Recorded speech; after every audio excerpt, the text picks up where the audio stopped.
Who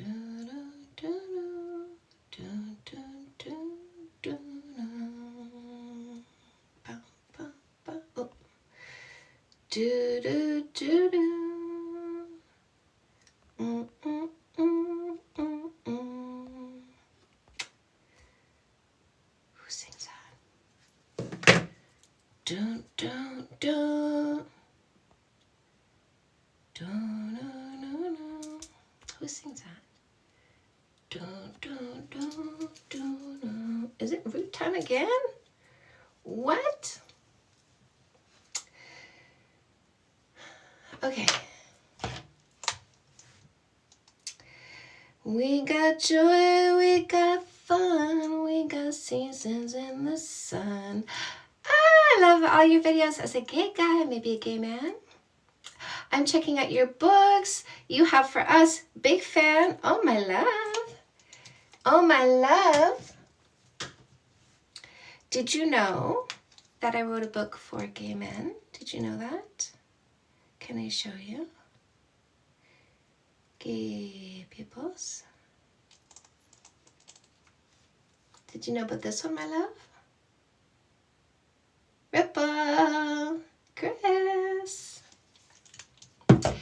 Did you know? Did you know? Did you know? Hi, Sassy. That's the one I've seen. Super excited. Okay, let me know what you think. I always love to hear back when people like read my books and consume my stuff. Ripple, coming on in. Hi. Hello, hello. Hello, hello. It feels like it's been a while since I've done makeup on my live streams because I've been preparing for my live streams lately. Hi, Kyla. Get ready with me. Although Oh, you already look spectacular. You're slaying with the hair and the outfit. we'll go for the greens today. Green for love, green for wealth, green for prosperity, green for luck, green for goodness. All right, what color spectacles? Hi, you started reading the free book? Yes. Why, thank you. What do you think?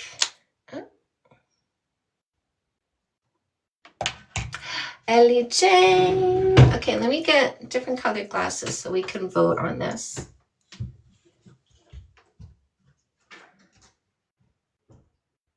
Can we take a vote? Na, na, na, na, na, na. Do, do, do, do, do. Woo, woo, woo. Oh.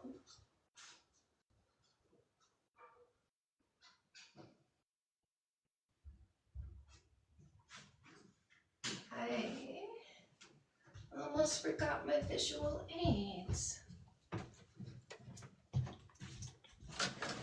I just reminded myself of something. Where somebody was saying, you know, I have AIDS, but what they meant is like they have assistance. Like I have an aide, somebody who aids me. And it was really funny because it was a bit where they're saying I have AIDS and they meant assistance, but the other person thinks they have AIDS, the disease. All right, pink. Hi. Clear. I don't know. Black. What do we want? Was that the one? Yes, I think that was South Park. That would be black? Okay. I think you are right. South Park.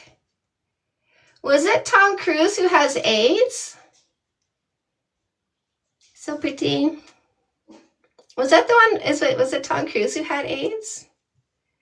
Black. All right. Black it is. Diane. Jared. Oh, Jared from Subway.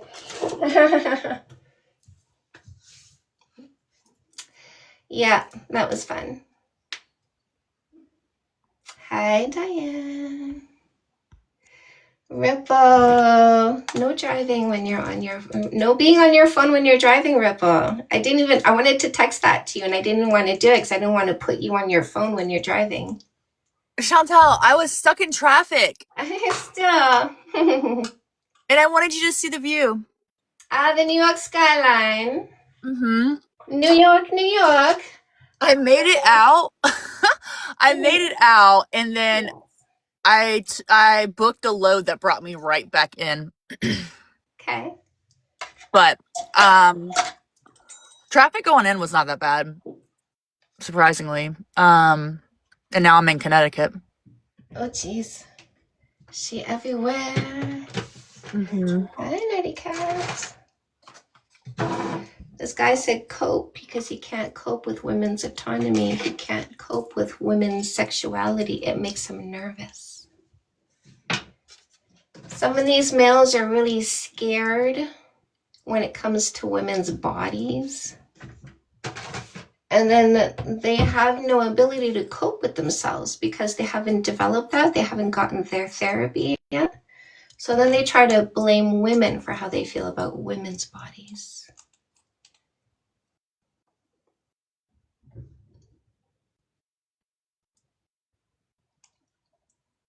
I'm just said live on air. All right.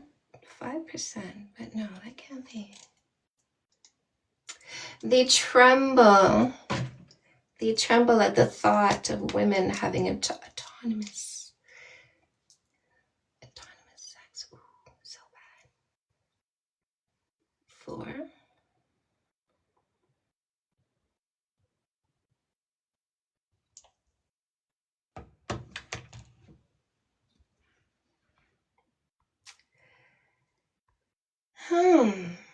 So I wonder what's happening on other live streams that talk about body count, because I'm finding we're not getting the same fight that we used to. We're not getting the same opposition. We're not getting the same number of people who are so eager to dispute it. I wonder what's happening. I think there are others.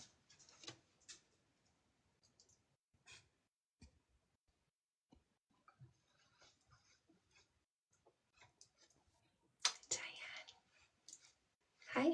Hi. Hello. Yeah, I do see other lives where people are doing this. I think that, it's that here we don't go on and on and on and on for 30 minutes with the same loser.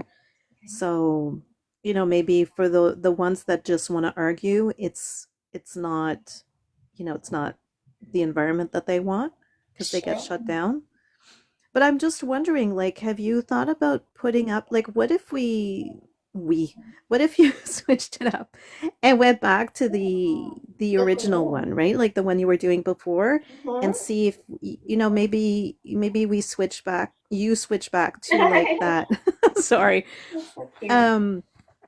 But like switching back to more talk about the methodology and just see where that goes. Like maybe it's just time to shift again. Yeah, and I've been I don't thinking know.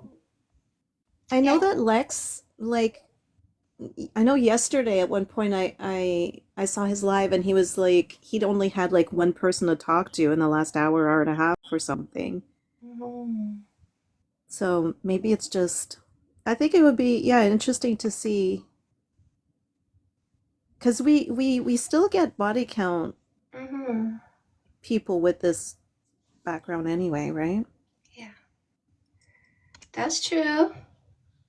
Do you want me to mock up a background with your evolution revolution and have like have the 3 rules on it? I like that it shows the free book because I like I kind of like getting people into the free book. Right. Okay. Ooh, look at this guy, ladies. So some guys are really eager to let you know that they're garbage, low value, and they have a micropene. They call themselves keys. Did you notice the key in the comment section? The guy letting you know he'd got nothing in his pants. The guy letting you know you can replace him with $2. I lost a key, made a new one. It was really easy to get a new key. New keys are so easy to get. They're so easy to replace. It really doesn't cost much money at all because you're so low value. And when you find a key in that kitchen drawer and it doesn't open any locks in your house because it's a old key, you go, oh, that's an old useless key. I'm gonna throw this in the garbage, because that's what these useless males are letting you know about themselves. They're letting you know they're garbage. They tell you right to your face they're garbage.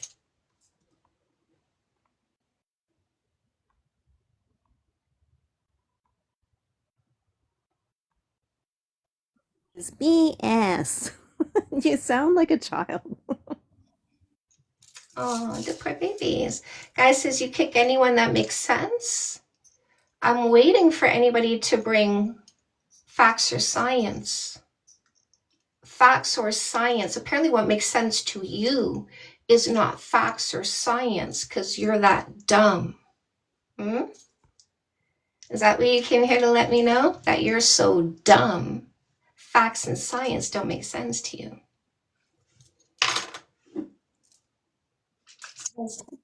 The only thing we need to change on this prompt is the live time. Yeah, but I've been thinking about going back to 10 a.m. So, Okay. because I'm not writing a book, I'm not planning an event.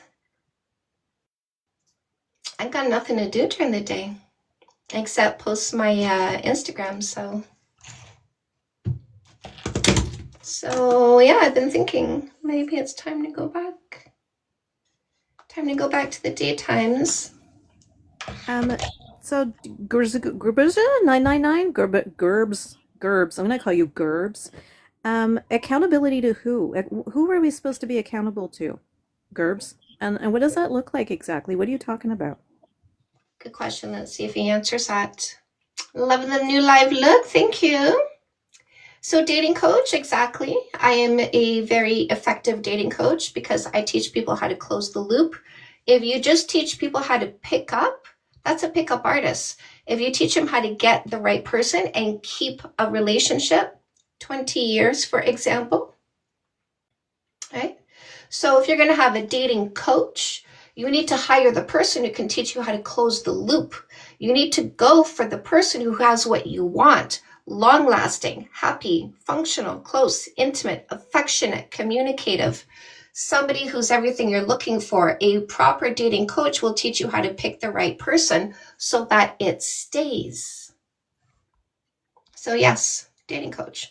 Now these losers take no accountability, right, boss? No accountability for their own thoughts, emotions, and behaviors, ladies. That's why it's your fault when they imagine you with other males and get emotions, because they don't take accountability for their own pea brains. Why would you wait 3 months? We're not waiting, my love. It's called vetting. There's a difference between the word waiting and the word vetting. They have different definitions because they have different effects. If I meet you and I tell you I'm waiting 3 months and I'll kiss you in 3 months because I was waiting for 3 months, I'll kiss somebody who's a loser because they're not everything I'm looking for because I was waiting. But when I'm vetting, I say, show me who you are, because I'm going to select the person that's everything I'm looking for, not somebody missing vital elements. So we're not waiting, we're looking and examining and assessing and removing the people that are missing vital elements. Do you understand? Tiki Torch?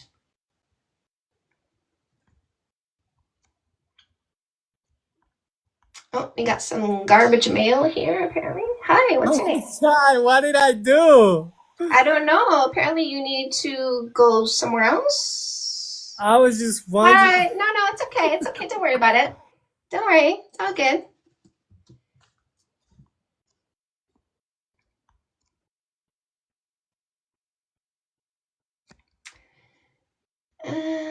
Would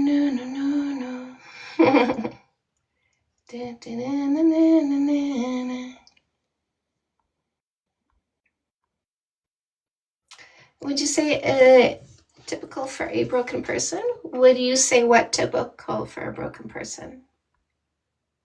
Accountability for what exactly? You must size up all relationships the same? What? Do you see anything that made sense yet? He answered your question. No. No. Nope. No. You want to try again? Because you didn't say anything that made sense to any of us. Hey, hi Fern.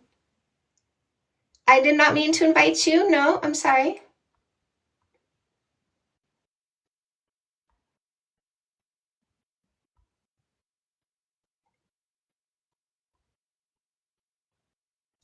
Here, let's Right, and this life has 4 brain cells, and you don't have any of them. So the way you do a typical broken person.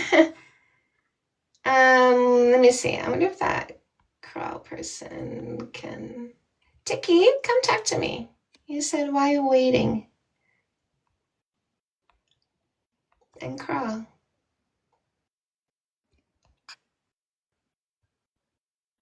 every time they say that we have to be accountable, and I ask them what they mean by that, they always leave. They never ever answer.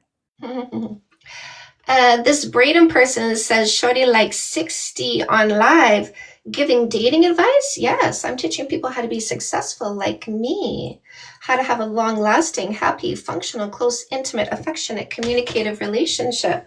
That is correct. I am an educator teaching women to not pick losers. Now, who would be upset when I teach women to not pick losers? That would be the losers that are getting blocked by the ladies who are learning from me. Are these rules that you ladies follow on dates? Yeah, when we're looking for a long-term relationship, we eliminate the wrong ones by using observation before selection. No kissing, no sex, no sleepovers, no exclusivity are the boundaries from which I can examine you properly because you're arm's length, right? Notice how far away arm's length is. If I let you kiss me too soon, you're too close too soon. Tell me how many fingers I'm holding up. Who can tell me how many fingers I'm holding up? Anybody? Anybody want to guess? How many fingers? Who wants to guess? How many fingers? Who's this guy? Daddy, how many fingers am I holding up? Tell me how many fingers. Too close, Carla. You're right. You're right. I was too close for you to see what I was missing. So arm's length is far enough to see what they're missing. So that's why it's this dating methodology to get rid of the losers, because with enough distance upon examination, I can see who's a loser. And that's what we want to do. We want to notice the losers and eliminate the losers, not kiss a loser before we know they're a loser.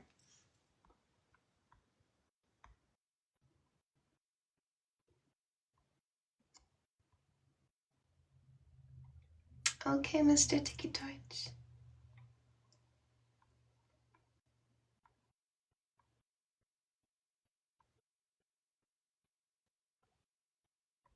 Braden said this live has 4 brain cells combined because Braden can count up to 4. He's so proud. He's so proud, Braden. Thank you. So proud. He can say 1, 2, 3, 4.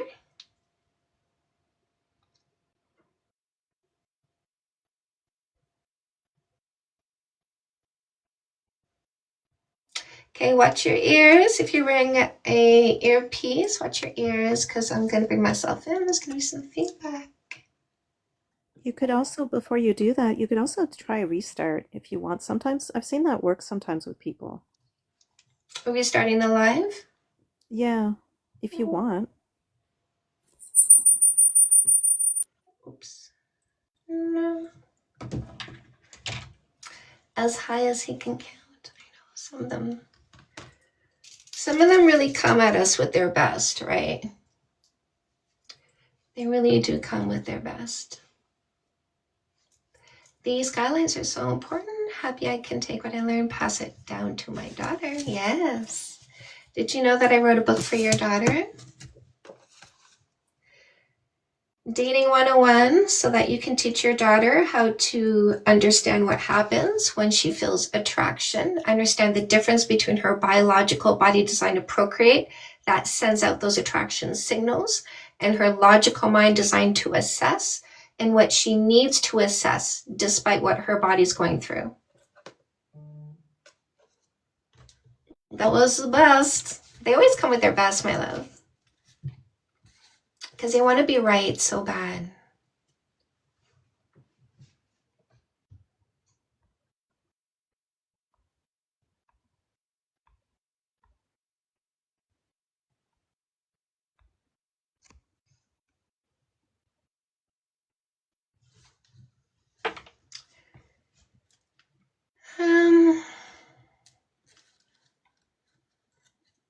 Yeah. It's just until something of substance actually happens, it's just theatrics as far as I'm concerned.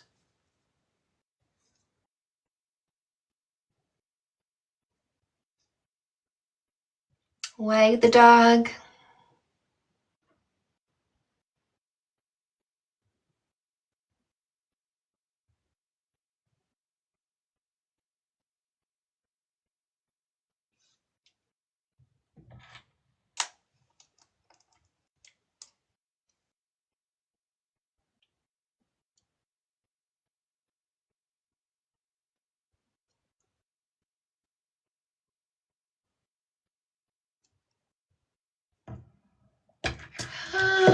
People went bonkers on them? What happened? Hello, cat. Yeah, exactly, Sassy. Ooh, be getting that for her. Yes, we need to educate. Yes. Yeah, we need to educate our kids as soon as possible. I agree. Yes, I agree. Lovely cat. I see some people getting my free book. Always makes me happy. So apparently there is some suppression going on the Instant app for me as well. I've had people say that the more they comment, the more they have, like in my comment section, the more they have to go fetch my content. Like it's not, once they start commenting on my stuff, it stops showing up in their algorithm and they have to go find it. Greetings. That's wild. I've had people, I've seen in my comment section, people saying, Sassy, that they would like a comment, they would like something, and the like would disappear. So somehow this suspicious activity. But yeah. Okay. That's on Instagram? Mm-hmm. Yeah. What can I say? What can I say? I mean, I'm happy I'm still here. All things considered.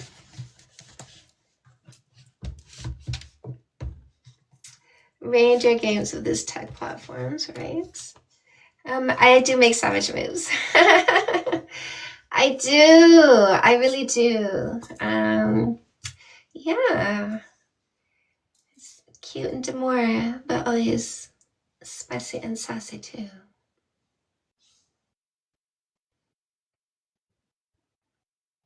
I love all the people in my comment section saying that just watching me be like so fierce and so assertive has really helped them, which is nice. Because you're giving them permission to be that too, right? Like us, like women, I think have been told for so long to be good women and to be soft and kind, and now we're giving them permission to not be. Yeah. We are not playing nice anymore. And I remember when I started putting that message out, it seemed to be very shocking to some of these males. even to some women who have internalized misogyny. Like, I've noticed that too. Don't you know that the way you're supposed to talk to them is with empathy and understanding, and you're supposed to listen to them? No, my love, body count doesn't matter. What matters more than who you did or didn't do is who you are. And it's like, why are you trying to brainwash an entire gender into coddling the other gender? No. And the thing is, I know, because we've seen it, that if you take what patriarchy says and you turn it around, you get the truth. So they're trying to tell us, the truth is, if you want this red pill incel woman hating culture to end, you have to show them more empathy and understanding and kindness. That's what patriarchy says. Am I right or am I wrong? Let me poll you guys. Does patriarchy tell you to give more kindness, more patience, more empathy, more understanding to toxic, sexist, abusive males? Does patriarchy tell you to do that?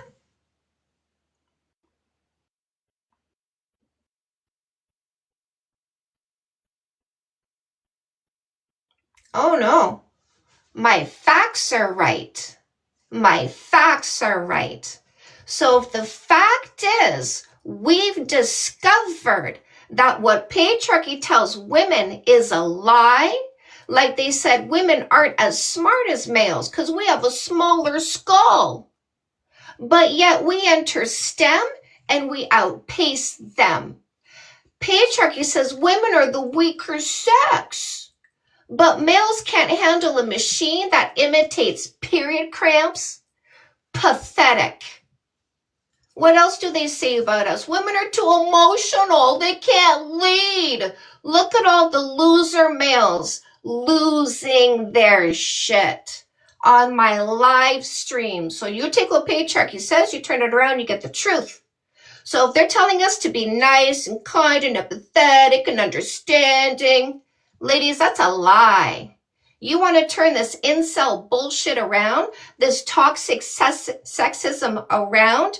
Stop coddling and put these males in their place so they truly understand the only way to get a woman's attention is by acting right. Dating expert, you want to follow my lead, Dan? You want to follow my lead, or you want to sit in your dysfunction? Mr. Not worthy of commitment? Mr. Not what we're looking for? Mr. Not a 12 out of 12?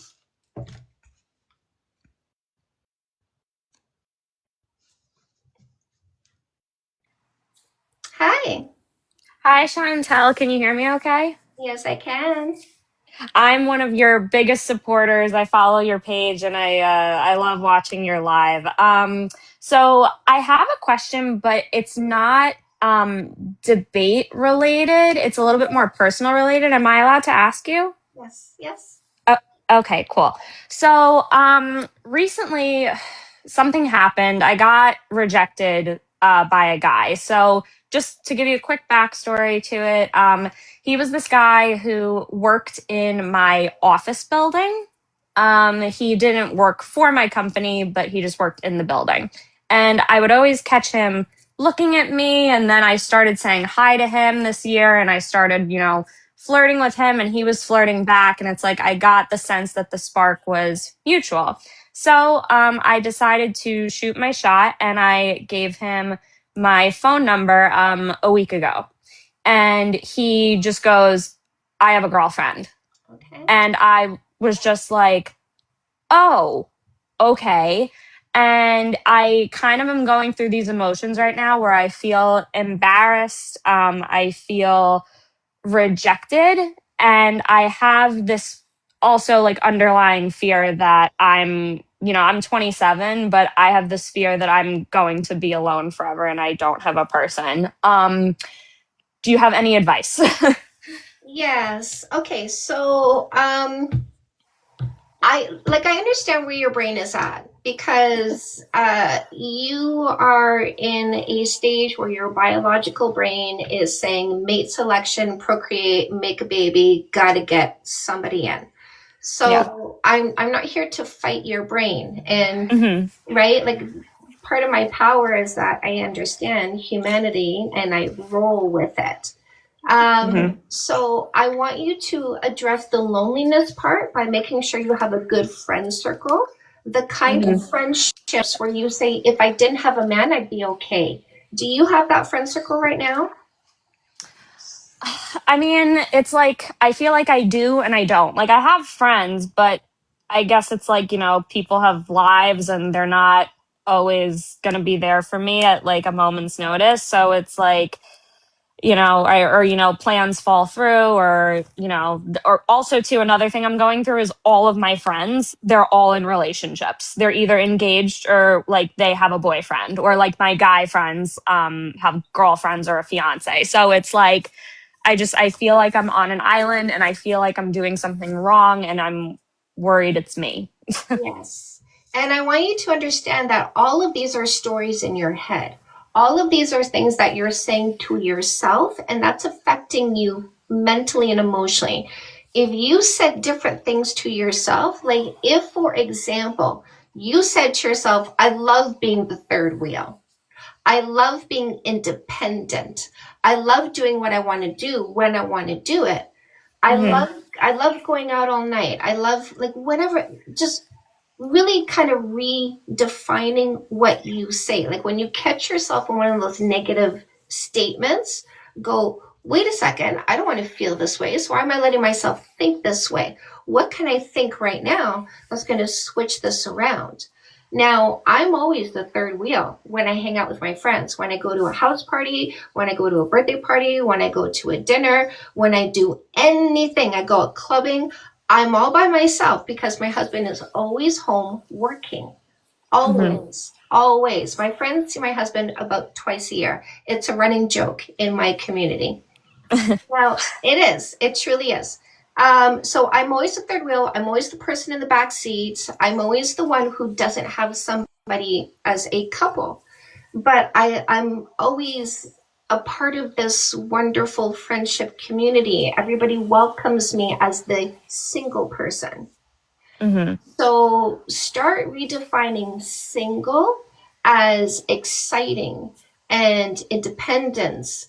And it's lovely to be the third wheel. I love being the thruple with my friends. Maybe start introducing more affection between you and your girlfriends to create some more closeness if you can. Maybe do Hmm. some love language quizzes with your friends so that you better understand how to feed into each other's affections and grow that affection in a stronger way. Maybe branch out and pick up some new hobbies or delve deeper into current hobbies and join some clubs, meet some new people, create some new friendships. Hmm. So that's for that aspect, right? Your thoughts and your physical friendships, address those. I also want you to address what you think a partner is, which is on demand companionship, which is what I heard you say when you said my friends won't always be there because they have their own lives. And I Hmm. want you to understand that's in a way the same thing that you would have from a partner. Like, yes, your partner is there for emergencies. When I need an emergency hug, my husband is always there for me. When I go to him and go, baby, I'm having a hard time. Can you put your arms around me and tell me everything is going to be okay? He drops everything instantly and will do that for me. But my Hmm. husband isn't always there when I have an event. I just did a 10-year anniversary. I did a full year like a full day conference looking back on the 10 years of my business and going forward into the next 10 years. My Hmm. husband wasn't there. This was a big thing for me. It was even on my birthday. My husband was not there. Did that affect me in a negative way? It didn't, because I see beauty in my independence. I see power in my independence. I see power in my ability to show up solo, confidently. Not Hmm. feeling like showing up alone makes me a lesser person. Okay. All right. I like that. Thank you for the advice. I'm just like I have a tendency to be like an anxious person too. So it's like I'm always like overthinking and like I'm like, is it me? And that's the other thing. It's like I don't take rejection well. Like at all. Like do you have any like advice on that? Yes. So I was a stripper for 20 years. Did you know that? No, I didn't know that. Now, for the first 10, because I don't take rejection well, for the Mhm. first 10 years of my career, I was not going up to people and asking them, do you want to dance? And so for the first 10-ish years of my career, I was making about $300 a night, $250 to $300 a night. And then I noticed there was this one girl that I worked with who was less attractive than me. She didn't have a slim, curvy body. She was very square, and you know, like just not what you would. If you looked at the two of us, you would look longer at me typically, and I was like, why is she making so much more money than me?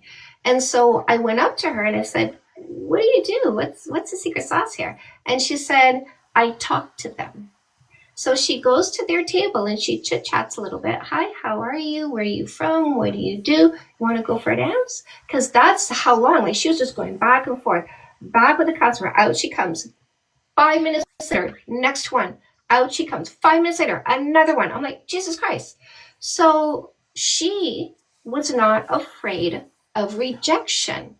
And the thing is, she was making more money than me because she was not fearing rejection. She was taking rejection. If somebody said no, she took it. She went to the next person. And then she got a yes. And then what she took was her money, right? So when you're not afraid of rejection, what you get at the other end of that is the payoff. So instead of viewing rejection as something that works against you, view rejection as something that works for you. The more I seek out opportunities to be rejected, the closer I get to the success I'm looking for. Okay. All right, gotcha. All right, thank you. Yeah, because I'm just like coping with, you know, being rejected by this guy who like I was getting signals from him that he was single and then he just surprises me with, "Oh, I have a girlfriend," and now I feel like I look like an idiot and now I'm afraid to offer my phone number out to a guy ever again. Right. I'm going to give you some advice about that. So, first of all, never seek out somebody who is in an environment that you cannot escape. Right? So don't seek out somebody who lives close to you. Don't seek out somebody who works in the same building as you, because we tend to think a best case scenario, like I would date him, he'd be so great, because we kind of piece together a personality based on what you witness in this environment. But this environment is not normal life for them. You're getting work Mark, but not normal Mark. And normal Mark might be really toxic and abusive and an addict. Like he might be all kinds of nasty shit. So you're not telling yourself that story. You're telling yourself work Mark is real Mark and work Mark is nice and sweet. And it would be so great. But what if you started dating and then you get the real him and he is toxic and he is abusive and he is narcissistic and he is such a POS, you never want to see him again because the way he treated you and what he said to you and what he did to you, you never want to see him again, but you have to because you work there. Yeah. Okay. Gotcha. Yeah. I think that's a good point. I honestly I love listening to you, and that's why I called in when I had the chance. Yeah, because it's like it's so true. Like I always think like, oh, what if I'm missing out on this great guy and whatever. But I never thought like, wait, could this be like the world protecting me? So you know, I don't see him all the time. I just like run into him once in a while, luckily. But like, you know, I ran into him today on the street and I was just like, oh hey, you know, I just kept it like very unbothered. I didn't want him to think that I was upset. Like I don't want him to think he got under my skin, even though he totally did. And it's I mean, a good thing that he rejected you, because think about like right now, like this stage in your life, like he rejected you and now you're thinking about going to work and you might see him. Do you feel anxious? About going to work and seeing him, like not really, because it's like I know how to act around him, even if it's for 2 seconds. Like I know how to just like play it cool. Yeah. So yeah, and I know someone here wrote just being nice. People assume flirting. No, this guy was intentionally flirting. It's like I'm a girl. I know when a guy is flirting. Like he wasn't just being nice. So okay. Well, thank you, Chantel. I appreciate it as always. Can I make some book recommendations for you? Sure. Okay. For the friendship aspect, I do recommend the free book in the link in my bio because I do talk about making friends in this one because it is important to have that protective friend circle. And it does keep you from those feelings of loneliness. So I would recommend you grab this freebie in the link in my bio to, give you some encouragement to expand your friend circle. No More Assholes, if you don't have it yet, since you are actively dating, you really should have this and follow the methodology so that you're not falling for the wrong person by accident. Okay. And for the, I think might be a little bit of low self-esteem, the Glow Up Journal, which is a 60-day journey to increase your confidence and self-esteem. And the only reason why I say this is just because there's a little bit of an aspect of you kind of choosing a male and then wrapping yourself around him. And I do that. Thank you. Yeah. Oh yeah. You read me like a book. Absolutely. You're spot on. Okay. So the Glow Up Journal, to give you more confidence to stand independently. Now it's you finding a male who wraps himself around you. Okay. Okay. All right. Thank you, Chantal. You're the best. You're welcome. And don't forget this one, my love, Evolution Revolution. Okay. Thank you. Appreciate it. Away from patriarchy. Absolutely. Thank you again. Bye, lovely. Bye. Yeah, centering yourself feels so good. I love being in a relationship and centering myself. I'm so grateful for my husband because he's very independent. He's very loyal. He's very intelligent. So it's very easy for me to center myself because he doesn't pull from me. So it's important to choose partners who are independent, have their own ambitions. And guys assume nice equals flirting. A lot of people do. Question about being a woman and guys or others.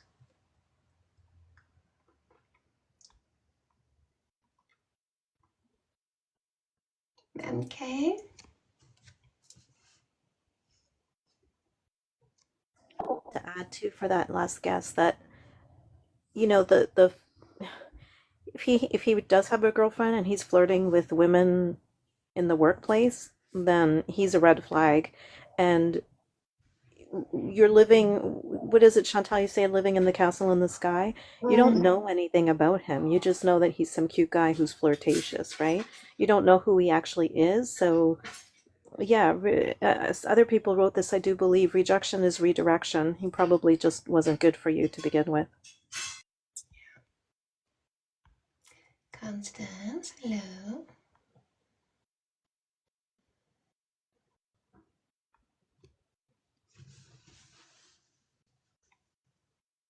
So males tend to be predisposed to over-assuming flirtation and interest, and women tend to be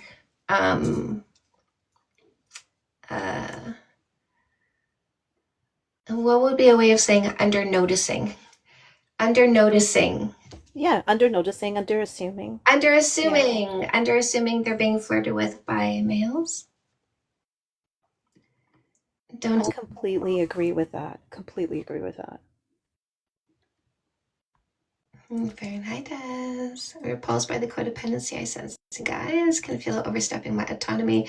No, yeah, I know, Fern. I make your spidey senses better, don't I, my lovelies? I like that we are so effective. Married people are not independent. Yes, I am married and I am independent.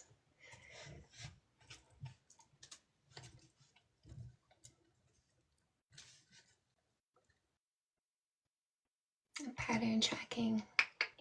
Point. I am flirting. I like to flirt with males just so I can reject them.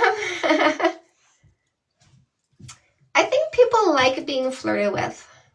Like, you know, even if more often than not it doesn't go anywhere, like it's just kind of like a little ego boost.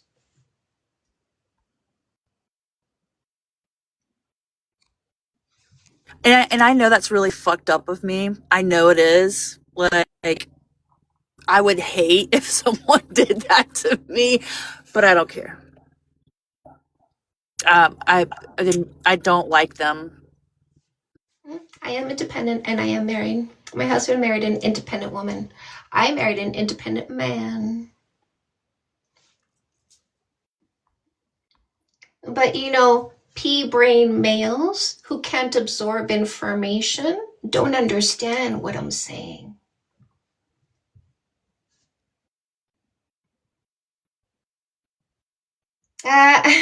Fine.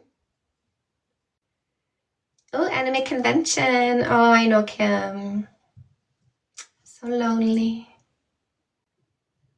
I'm so lonely, I can die.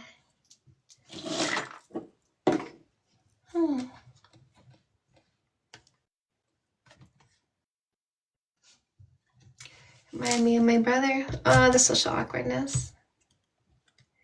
Yeah.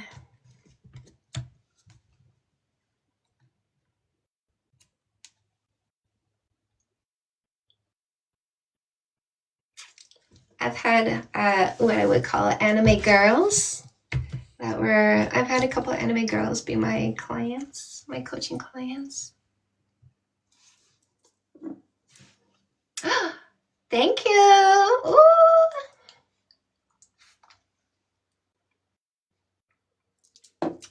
Join my fan club. Uh-huh. My husband geeks out on oxygen. My husband literally geeks out on oxygen. It's really cute. Appreciate your lives. Thank you. Anime, yeah. I remember my first exposure to anime was, I guess, in the 90s. I'm trying to remember the title of the movie, but it's one of those anime films that almost everybody my age would know the title to. Dragon Ball Z? It's one. I don't know. It's a name, and I forget what it is. Not Sailor Moon.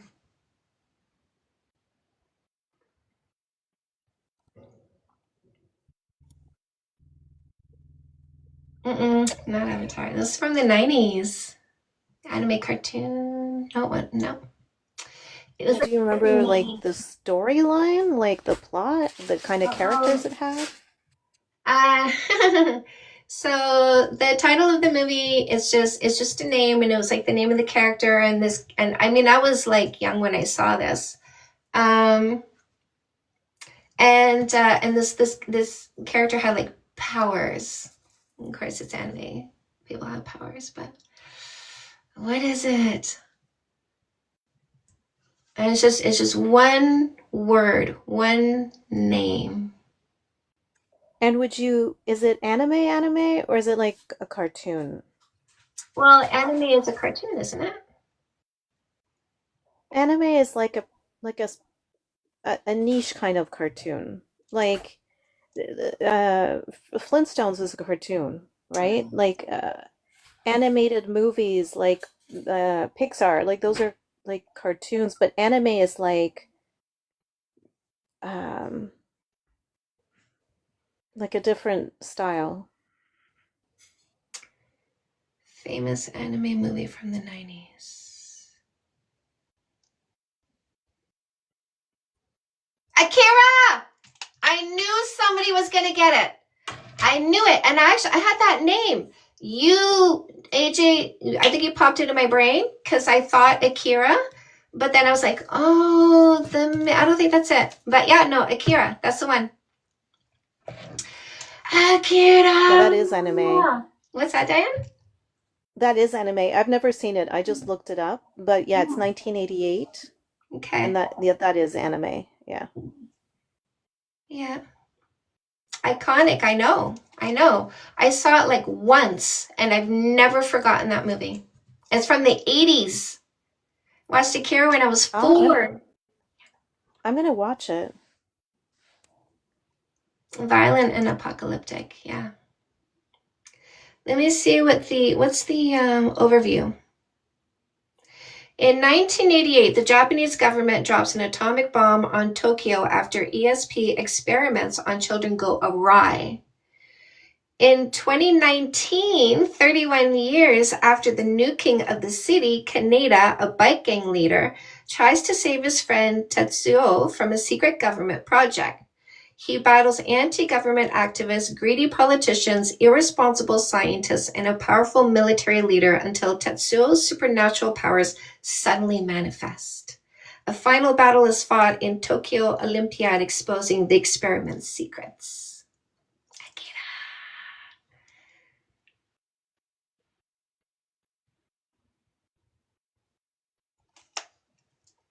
I love apocalyptic stuff. I I love. just read this other. Sorry. No, go ahead. Just gonna say I read underneath that on my search it says, why is the movie Akira so popular? It says it's highly regarded because it is largely responsible for paving the way for anime, manga, and other artifacts of Asian culture to become widely available. At the time, it was unlike any Western cartoon. See, cartoon? Most people had seen before. Not only that, but it was a good science fiction concept and very well executed. Yeah. Yeah.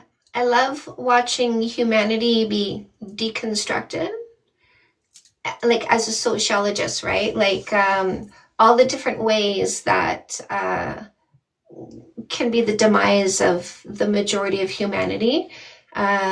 Zombie apocalypse, war, virus. I love watching these movies where most of humanity gets removed. The Stand by Stephen King. I read that book like 3 times. And so where most of the population for some reason get poof. And then what happens, right? Like, what is the reconstruction like? As a sociologist, I love watching people piece things together.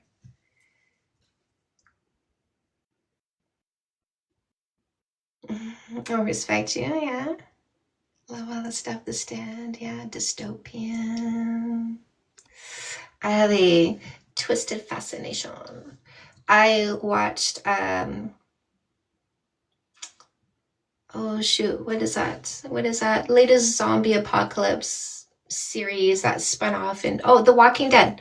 I used to watch The Walking Dead like religiously because it was those early times of like what happens when you do this to people. Like, what do people split off into? What do they build? What do they do to each other? Sassy, not for you. Sociology is so interesting, right? Cats' faces to shape the way anime characters. Oh, that doesn't surprise me. Brave New World, Matrix, 1984. Yep. The Road. I have not. I've heard about it though. Heard about it. Hair color gives ideas about the characters' personalities. Girls, pure of heart, lovely. All the boys and other girls fall for her.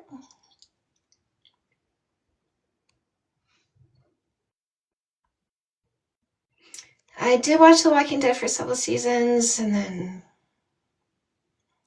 I don't know.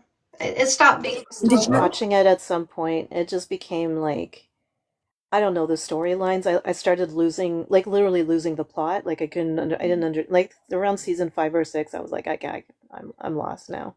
Yeah. Did you ever watch I Am Legend? Yeah. Yes, I did. Yeah. I really like that movie. Yeah. Girly stuff. It felt repetitive. It started being like I don't know, just kind of too unrealistic for me. The future is matriarchal, indeed. Oh, I don't want to know about the dog scene.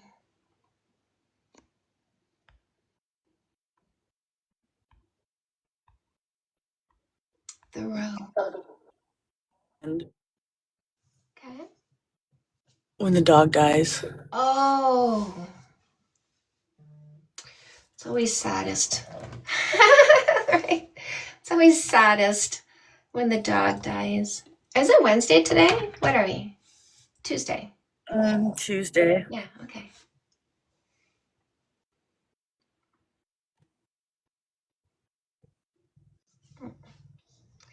Who here would back a little bit further? Who here would take out all of humanity if you were given a button? I would. And then everybody gone. Everybody Start. stays. Eventually the lights go out. Everything grows over. Just everyone. You would too, Ripple? Mm-hmm. You would not? Rose, yes. Nutty. Nutty says no. Baguette says me. Love your glasses. Thank you. Blue blockers. No, can't do that. You push it, Nautilus. You wouldn't, girl. We've destroyed the planet, Rose. Well, the parts we're infecting with our cancer, yes. Thanos vibes. Ooh. No, Carla. I can't. Because you're a kitty. Oh, I would miss her. Yeah, take out the obscenely rich.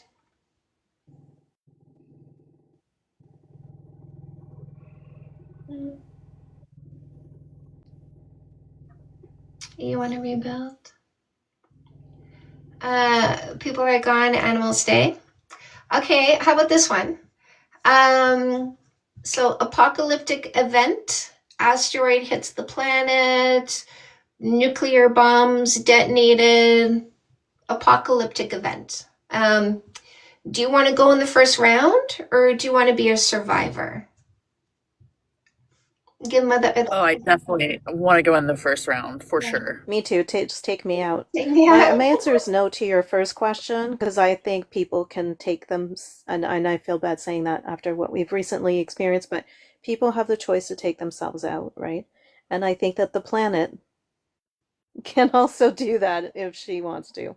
So I would say no to your first question, but yeah, take me out with the first wave. Yeah. Why do I have cans in my basement? I don't want to. I don't want to survive. Why do I have cans in my basement? No pain, no tears, Nancy. No, it's a button. Because if you do survive, you don't want to starve to death. That's a shitty way to go. Yeah. If it was I just don't want to. I just don't want to suffer. Like I don't mind. I don't mind being done here. I just don't want to suffer on the way out. Yeah. Like, I'm watching The Walking Dead, right?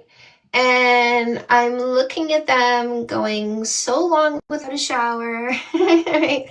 Sleeping on pillowcases that are dirty. And I'm like, right? And then the moment they started like civilizing things, like sleeping on clean sheets and, living in solar powered houses and having showers, I'm like, yeah. So yeah, I don't want to be a survivor. It sucks. As soon as toilet paper is gone, I'm out of here. Shaun of the Dead. Love that movie. You live where that was filmed. Ah, cool. Yeah, no, I watched it before and it played last weekend and hubby and I watched it again last weekend. Yeah. It's such a funny zombie movie. Mental issues come with being a survivor. Zombieland, yes. I'd head for the Hollywood Hills. Go live in a big mansion, why not?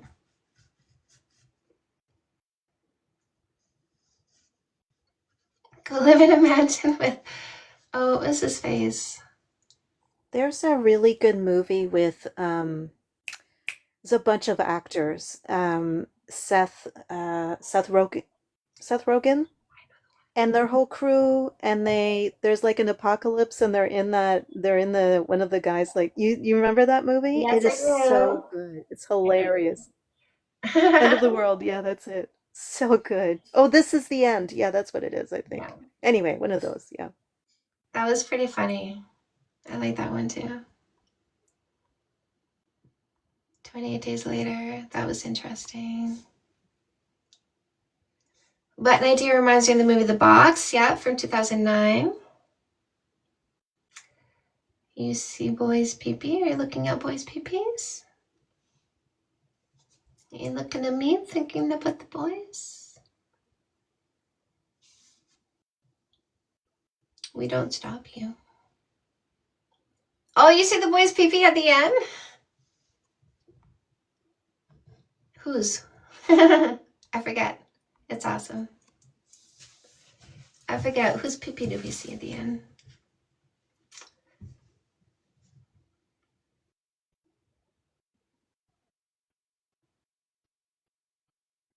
Oh, I don't know.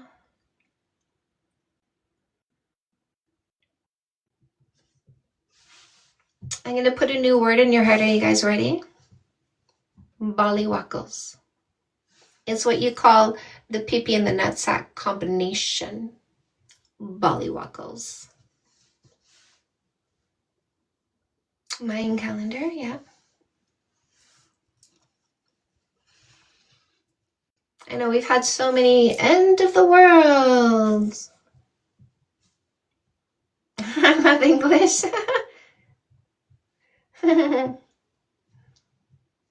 My new Planet of the Apes. My new End of the World series is The Silo. I've been watching that. Well, I haven't been watching it. There's not a new season right now, but that's a good one. Oh, yeah. Hi, what's your name? I'm TJ. Nice to meet you guys. I've been up here before, but that was a really long time ago. Okay. What can I help you with today? I just have a question. So, would you consider, so is a fight only raised voices, slamming and throwing? Right. So the 3 levels of conflict is fight, argument, and disagreement. Is called a bar fight because of the escalation into chaotic behaviors. It's not called a bar argument. It's called a bar fight because people threw something, they yelled, they pushed somebody, slammed their hand on the counter, and like it got aggressive, right? It's called the fight when it escalates. So it would just So be if it considered a fight. escalates into chaotic behaviors, that is now a fight. If you were talking about how you need to change and you're wrong until you change, because until you change, you're wrong, because I can't accept this until you change, and I'm going to keep bringing this up until you change because you're wrong until you change, that's an argument. And then a disagreement is when somebody says, I think this is the best book, and the other person goes, well, I think this is the best book. And both people go, okay. And then they go on with their day, not turning a disagreement into a fight or an argument. Okay. Alrighty. That's basically all I had to ask, was because I would consider a fight just like, even if you're just talking to each other and nothing is not going anywhere, I would consider that like kind of fighting. That's an That's just argument. That's yeah. an I'm just argument, right? I'm just Now, wrong. it's not going anywhere because the person you're arguing with is saying, I don't want to change. And you keep saying, but I want you to change. And they keep saying, I don't want to change. So you're arguing because you picked the wrong person. And it's evident you picked the wrong person because you're trying to change them. Or they picked the wrong person because they're trying to change you. Right. Well, the last argument I was in with my ex-girlfriend before we broke up was about her being more independent because she wanted me to do basically everything for her and not her do anything for herself. Right. And that would be an argument. But if you guys escalated that conversation into yelling at each other, now you're Yeah, well, having she yelled at me and put her hands on me, so I yeah, kind of ended now you're it. having a fight because it Yeah, escalated. Yes. I ended that right there. Yeah. Wait, no kissing for 3 months. Dating rule is ideal. Why do you think kissing, even like a peck on the lips or on the cheek or something, or are you talking about making out? So first of all, kissing who? Right? That peck on the lips, that peck on the cheek. Who did you give that to? Did you give that to somebody who's a liar before you knew they were a liar? Okay. Right? Yes. So when people say, well, what about this kind of affection? What about that kind of affection? Can you cuddle? Can you hold hands? And I go, cuddle who? Hold hands with who? Don't you want to know who? Shouldn't you be asking who before you get with the physical? Because if you just want to get physical for fun, that's called a hookup, and that's here today, gone tomorrow. Nothing wrong with that. But when you're looking to pick a long-term relationship, why are you giving physicality to somebody who could be the wrong person, making it more difficult to get rid of the wrong person because you got physical with the wrong person before you figured out they were the wrong person? It's a lot easier to get rid of the wrong person when you haven't done physicality first. I would also like to ask a separate question. So I have a friend who is so caught up in body count of the girls that he's pursuing, and I try to explain to him how, like, first of all, we're young and in college, and people don't find their person the first time every time, and that people, they talk to other people and they experience with other people, and you can't go back in their past and change that. And he just doesn't listen to me. I don't know how to make him understand. So could you explain it to me a way to help him understand? So what does he say to you when you say those things? He says, like, oh, it's wrong because he doesn't think that you need to sleep around with a bunch of people and blah, blah, blah, blah, blah. Of that sort. Do you think your friend is egotistical? Yes. Right? Very much. So, and the reason why I say that is because it's very egotistical to make who somebody did before she knew he existed all about him. Right. And that's something you might point out. Now, he might love being egotistical, and that's not going to do anything to point that out. But it's something that you could say, like, wow, bro, how are you so egotistical that you make who somebody did before they knew you existed all about you? He also bases it off of religious beliefs a lot too, even though he's not perfect. Even though he's not perfect in that religion too, because he slept with more than just one person. Right. So it'd be interesting for me to have a conversation with him because, first of all, I would ask him, are you fine with being blocked and deleted? Like, are you fine with being rejected? Because that is. Let me teacup off of here and see if he'll join. Okay. There it is right there. Yes, the religious indoctrination, which, really they're just used as a tool of oppression, suppression, control, manipulation. It's not like he's actually read a Bible. It's not like he actually adores Jesus. It's not like he loves going to church, right? Like, we know. My bad. No, go ahead. Someone asked, what if it's the right person, wrong time? That's a question that I don't know if you want to dive into that now or later.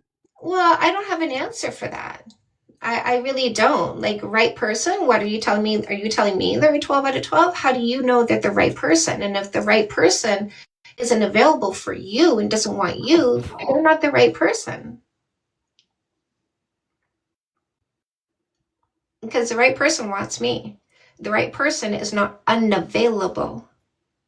He said he's busy. He's at the store right now. Okay. So, TJ, you're off the app, so I don't know if you're hearing me. Hi. Oh, yes, I can hear you. Okay. So he's coming from a positioning of religion, right? Right. Well, he bases it off of religion for one argument, but he's religious, but he's not. He doesn't go to church every Sunday, so. Yeah, he's religious, not religious. Yeah. Right? Like, yeah. He likes that his religion puts him above women. Again, egotistical. He likes that his religion tells him he created everything. He's the ruler of the earth, because apparently males give birth. But he likes that his religion gives him a leg up on females who can do more than him, but his religion tells him he's better than them. So what else does he like about his religion? He likes that it gives him control tactics. He likes that. This is why I don't talk to people who come from religion, because they really love what that institution does for their ego. Well, I'm Catholic, so and I mean I believe in Jesus Christ, but I mean I don't. Oh, I I'm not love perfect. Jesus. I think I'm not Jesus is the perfect. goat. But when people use religion as body count matters, it's because they don't follow Jesus. Yeah, because Jesus would forgive you no matter what you do. Jesus wouldn't see a problem with autonomy and sexuality because Jesus was not an idiot. Jesus was not an idiot. I agree with you. Yeah.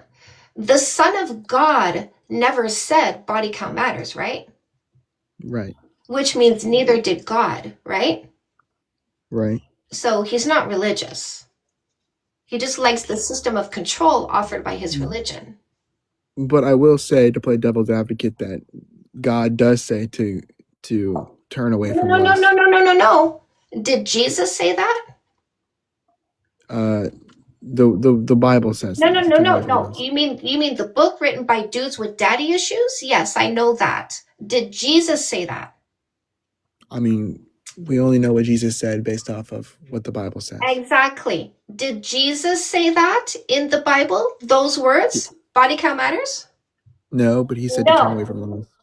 No, Jesus didn't say that. But dudes with daddy issues who wrote additional words, because if you take the Bible, it's this. And if you take Jesus, it's this. Am I right? Right. Exactly. So all the rest of it is written by dudes with daddy issues. So if you want to follow the word of God, you listen to the Son of God, not other dudes with daddy issues. Do you understand what I'm saying? Right. Yes. So if you're religious in the right way, you follow the word of Jesus. But if you're religious because you like the control tactics, you follow the Bible, which is words written by dudes with daddy issues. Okay. So what would be your advice to him? To him, Yes. I wouldn't have a conversation with him because he's going to be so close-minded. He's not going to hear what I say because he likes the control his religion gives him. So what I say is not going to fly with him because what I say is you don't control women's bodies. This is the kind of guy who wants a parent-child dynamic. He wants somebody who's going to give him control, which is why he's exercising control over a woman's body before he met her. Right. I also would like to say that I like your glasses. Thank you. I'm trying to think of some other things to talk to you about. So, what are the qualities that I should look for in a person? So you should look for somebody who is a 12 out of 12. So 12 character traits is somebody who makes the right decisions. In your book, it's chapter 11. In the women's dating book, it is chapter 37. Now, in addition to somebody who makes all the right decisions, you also want to define yourself to understand what you deserve. So you pick somebody who makes all the right decisions, a 12 out of 12, and somebody who matches your energy. No less. Okay, so I should be looking for a person that exhibits all 12 qualities of that you've put in the book? Yes. Anybody who's less than a 12 out of 12 is somebody who's not making all the right decisions. And what they are missing is going to make you unhappy. If they're missing irresponsibility, if they're missing work ethic, if they're missing accountability for their own thoughts, emotions, and behaviors, these are all things that will create negatives in your relationship. When you're looking for a long-term relationship, you shouldn't be seeking problems. You should be seeking somebody that creates an environment that is so easy. Your brain is not preoccupied with issues. When you're not preoccupied with issues, do you know what you have? Superpowers. And you achieve whatever you want to achieve because there's no distraction. I have a question. So, what made you pursue this line of work?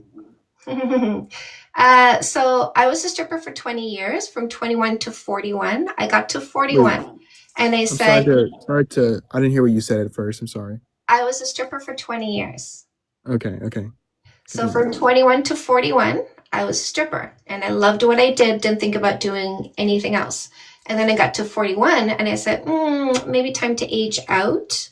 So what am I going to do next? And so when I asked myself that question, my next question was, what am I already doing that I love? Because if I'm going to pick a new career, I'd love to monetize something that's so easy for me and doesn't feel like working. So the answer to the question, what am I already doing that I love, was give advice. Because as a stripper, when I was in the dressing room talking to the girls, I was giving advice about their relationships. When I was on the floor talking to the males, I was giving advice. How to find a girlfriend, how to fix the curve problem with your girlfriend, how to make things better with your wife. Believe it or not, as a stripper, I was fixing some relationships. So I basically monetized it by branding and taking the knowledge in my head and putting it in books.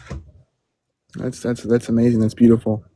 Another question for you is, would you consider in a relationship that going to a strip club in the beginning or at all while you're in a committed relationship, would you consider that cheating?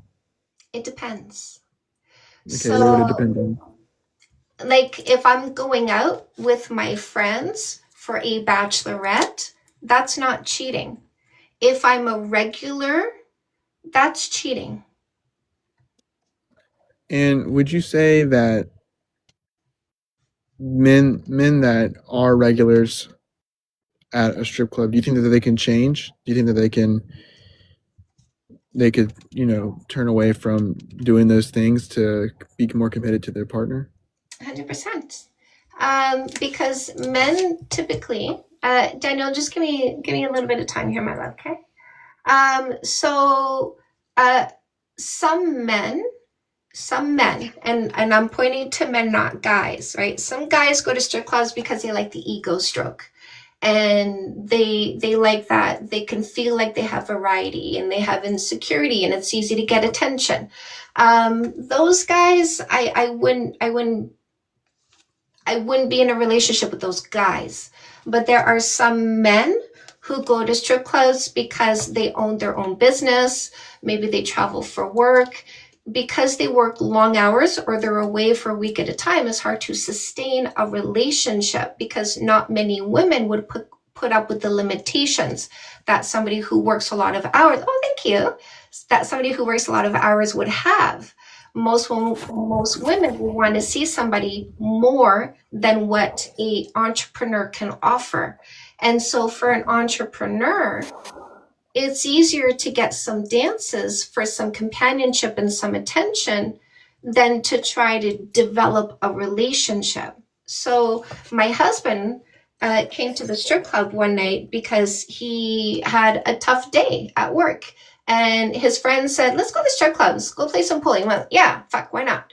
So they did, and he saw me, and he couldn't get me off his mind, came back the next night, and then came back weekly for over 2 years. And that's the man that I married. That's this one right here. We've been together for 20 years now. That's beautiful. That's really nice, actually. And when he came to the club, I was the only one he got dances from because I was the only one he was interested in for 2 years. Wow, that's amazing. Yeah.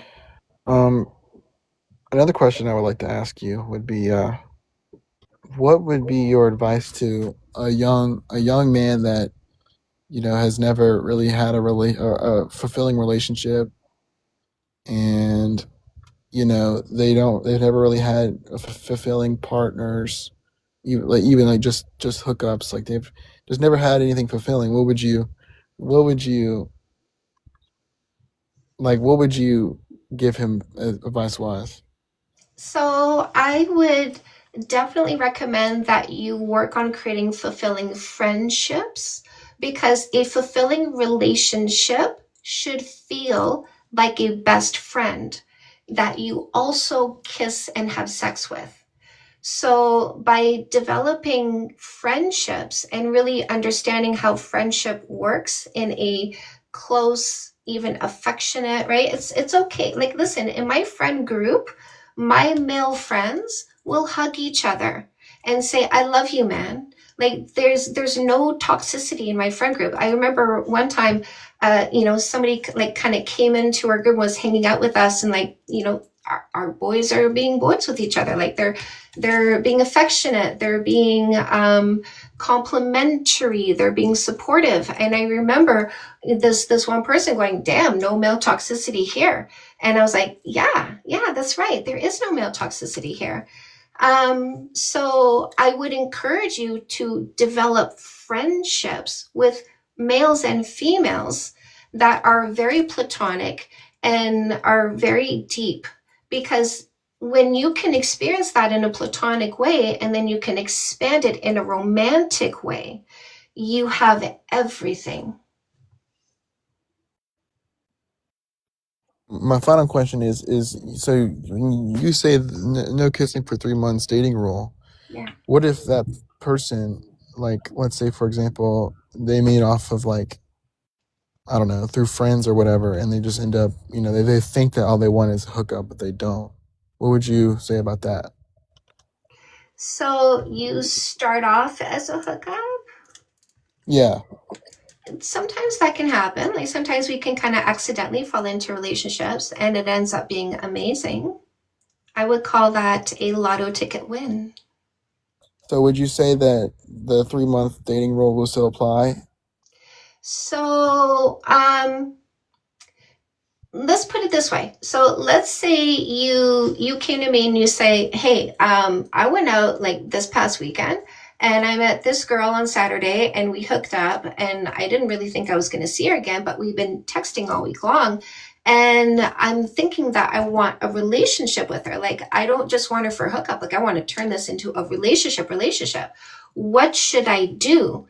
And I would say, you go to her and you say, "Hey, that was really fun. And I definitely want to do that again. But I'm looking at you in a different way today because I've got thoughts about you for a long-term relationship instead of just a one-night stand. What about you? Where are you at?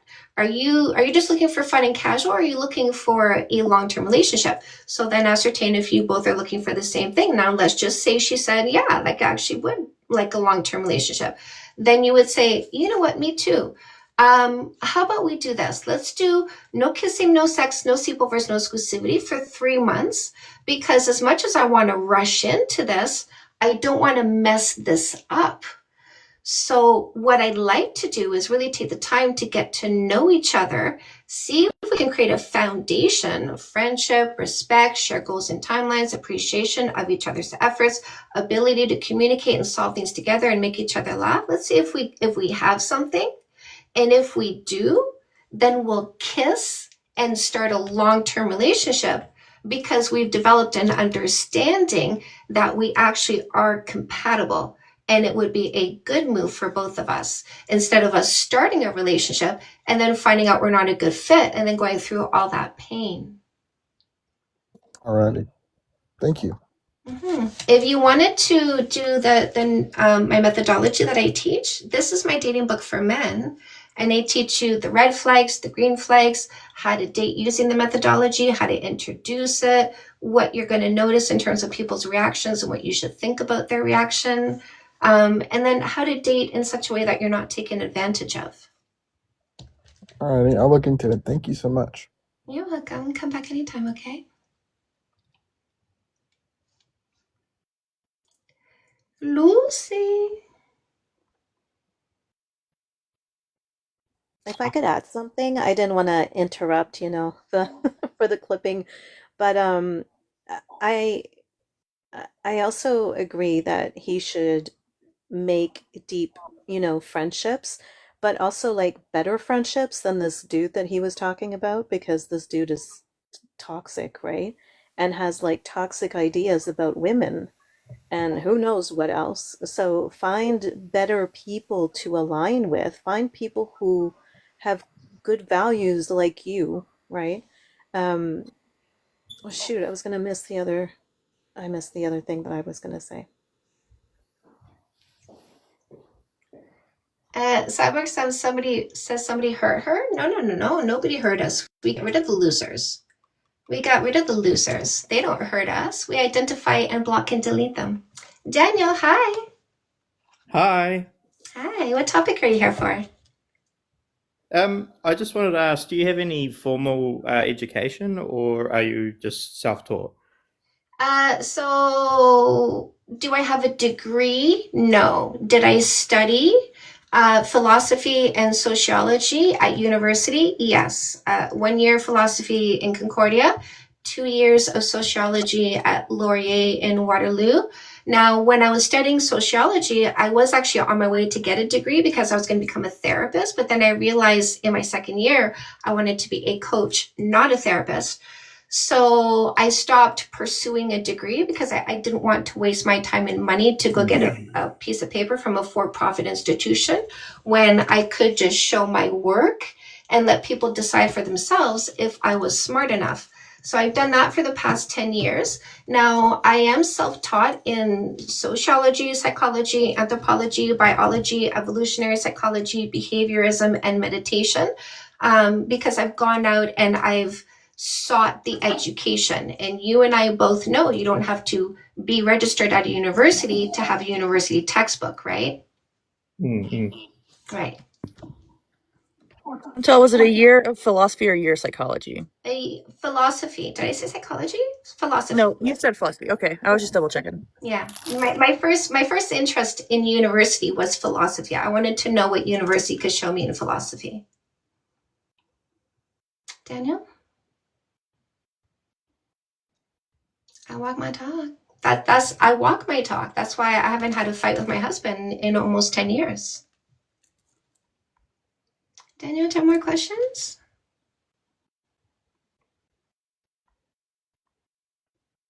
Daniel? Are you muted? Hi. Sorry.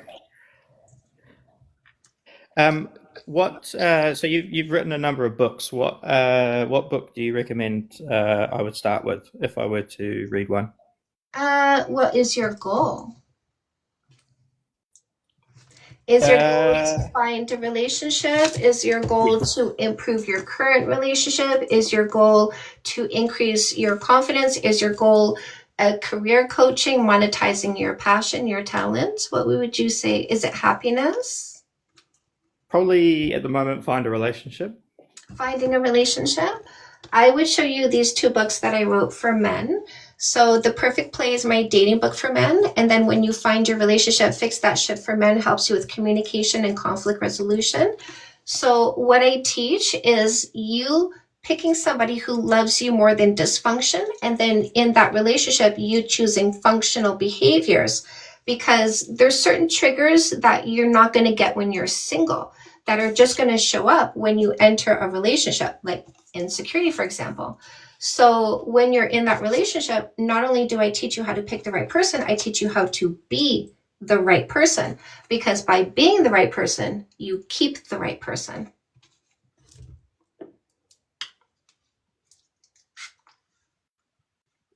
Okay, cool. I'll pick those up. Okay. And then you're going to come back and tell me what you think? Yep, definitely. I would love that. I would love that. Anything else I can help you with?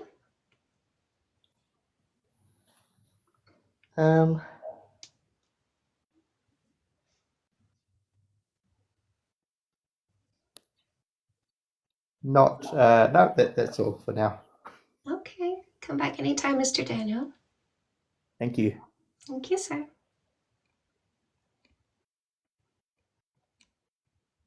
I'm loving it. Welcome, Nancy. Hello. We make out daily. Carla. Carla, you too. We do. We have wonderful relationships here, don't we? What do you think about age gap relationships? So,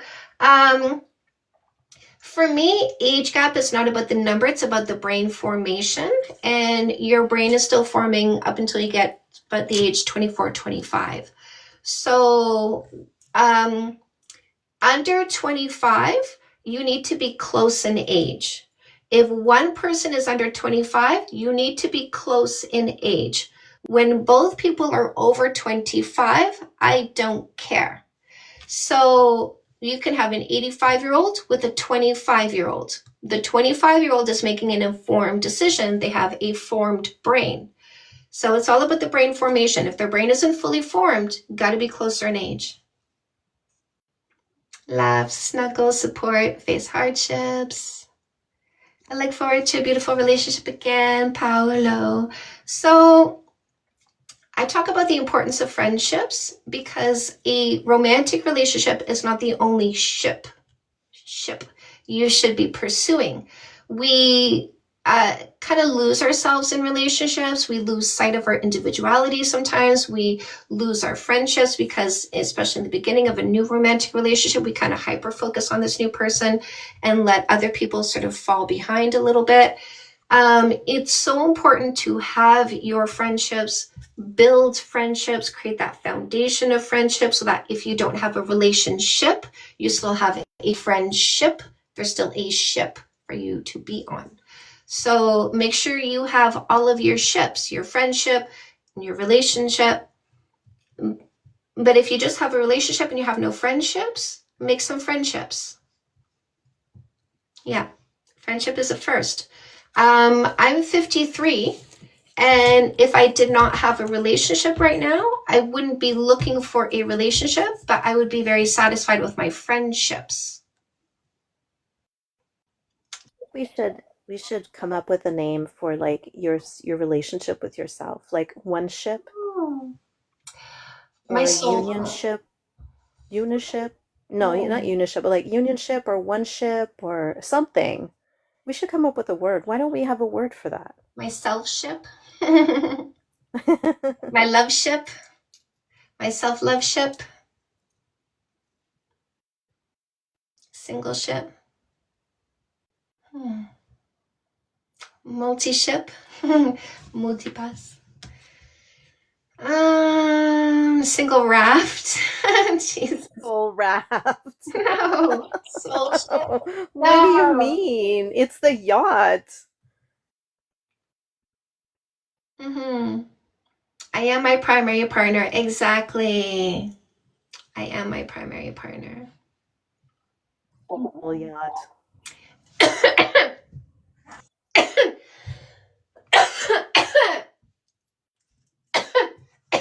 I just inhaled my spit.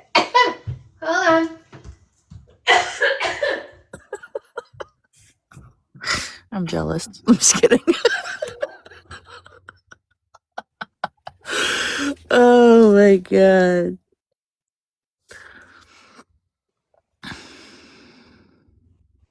So what? Not jealous. Not jealous. Envious. Of what? Nothing. That she's coughing? I'm so lost. I didn't hear that. It's okay. I didn't hear any of it. I don't know what she's talking about.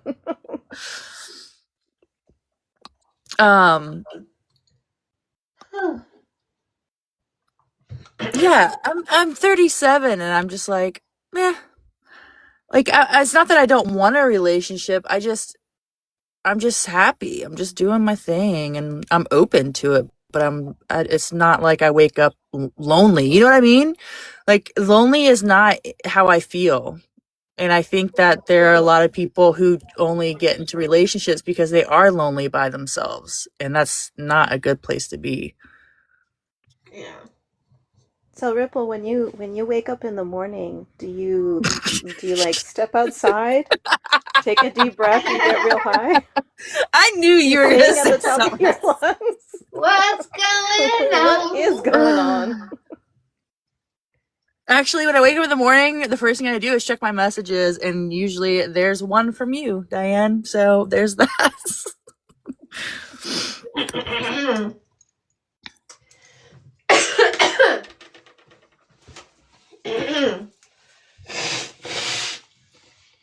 Hey, Cyborg.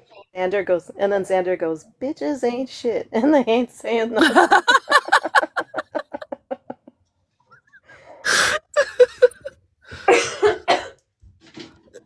Cyborg, why are you still breathing in the chat? Cyborg, say yes so that I know you and I are talking.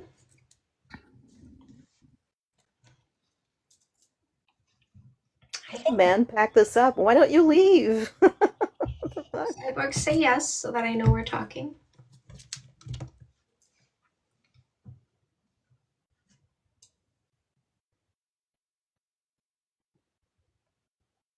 I mean, the dude obviously wants to learn something. Hi, Daniel. I mean, he's got the attention he was looking for.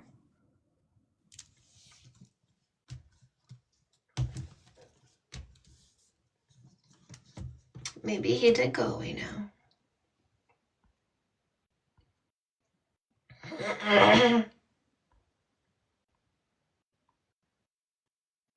Maybe he did, actually. He's one of those who likes to talk at women, but can't handle talking to women. With, you mean? Doesn't have the bollywockles to do all that. It's like the ones that like they catcall women, and then when you look at them in the eyes, they look away because they can't handle it. Oh, I saw this TikTok.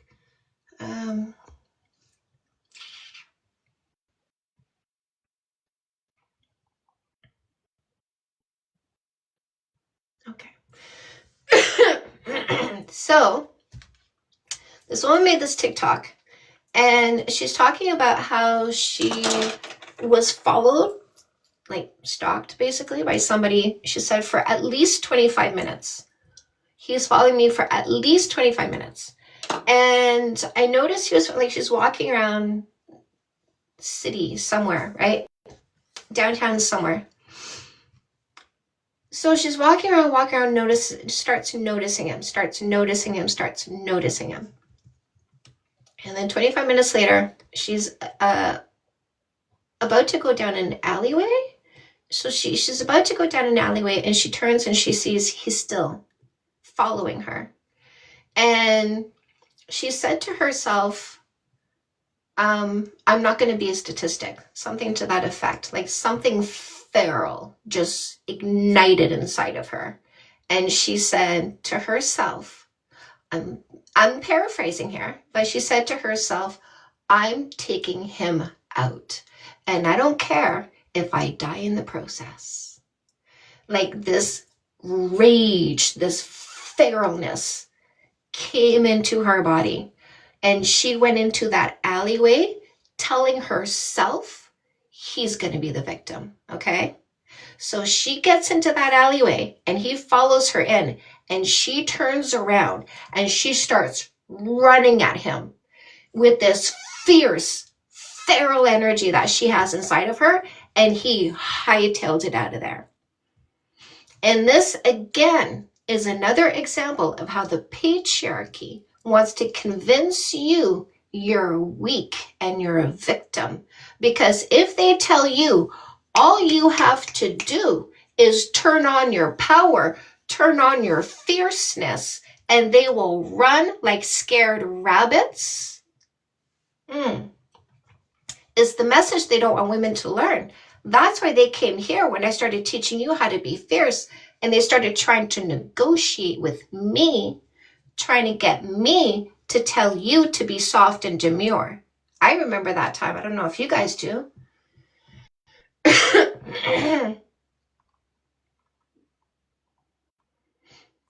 Constantly saying that you're ruining women, right? Which means I'm making them better. I'm making them stronger. And that's what they don't want me to do. That's why they keep trying to silence me. Oh, time the screen requested by accident. Okay. No, see. Oh, yeah. She said, because I think she basically in that moment was like, if he comes in here, I'm gone, so I might as well, So she was like, if I'm gonna be gone anyway, I'm taking you with me.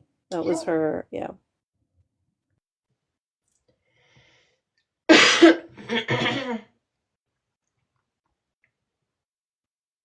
When we became teens, he defeated me. No, he defeated you because you didn't punch him in the nutsack. He defeated you because you didn't jam your thumbs in his eyeballs. He defeated you because you didn't uppercut his nose with your hard part of your palm. That's why he defeated you. Because he fought like a girl. You didn't fight like a fighter. Because you were trying to not hurt him. VW, you weren't trying to. I know I'm right, my love. I know I'm right. He defeated you because you were not trying to hurt him.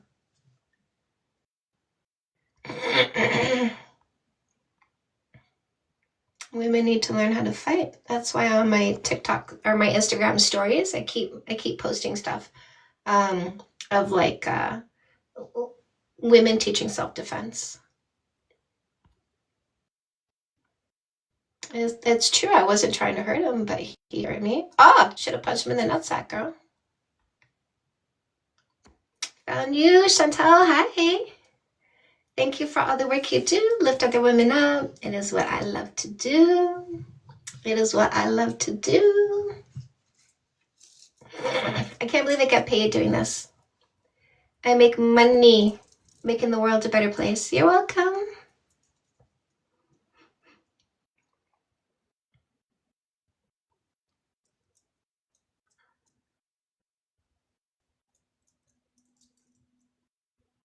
Yes, girl.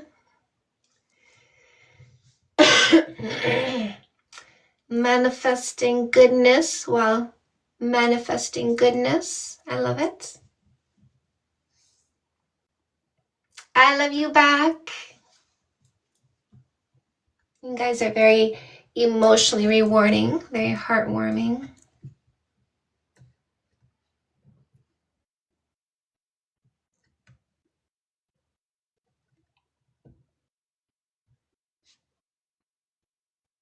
Might have to start filling my time with the live streams. Oh yeah, I should be making some audiobooks too.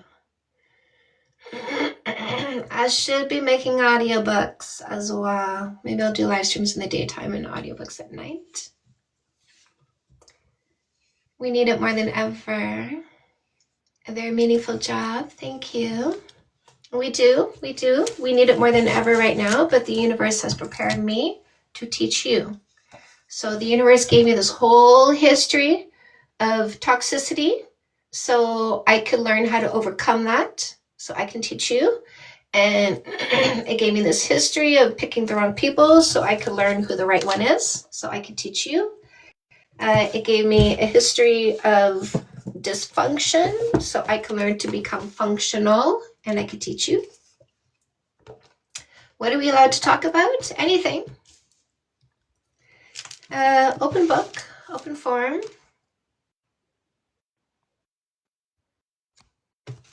And what I didn't know was that the universe was preparing me to be a teacher of matriarchy. I had no idea. Tried to chorus me. Been talking to. Did you block him yet? I got to say you're perfect for this. Life experience, beauty, successful relationship. Thank you for being you. You're so welcome. I was designed. My history was designed. My brain is designed. My looks are designed. The sound of my voice is designed. All of this is designed to function. I am but a machine in the cog, or cog in the machine. I'm a cog in the machine, but I work really well. I work really well because I listen to the voice, capital T, capital V, tells me where I should go, what I should do, and I go, okay, let me do that.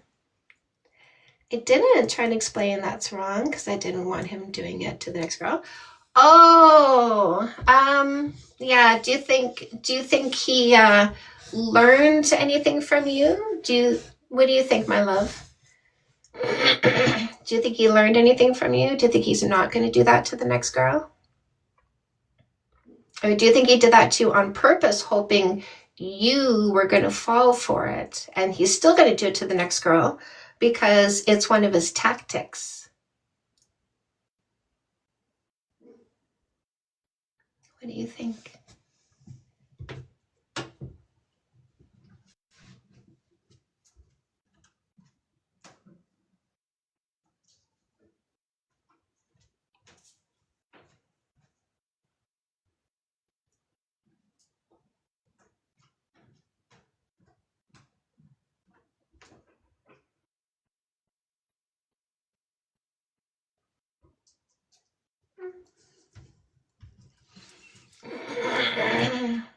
No, you can't stop him, right?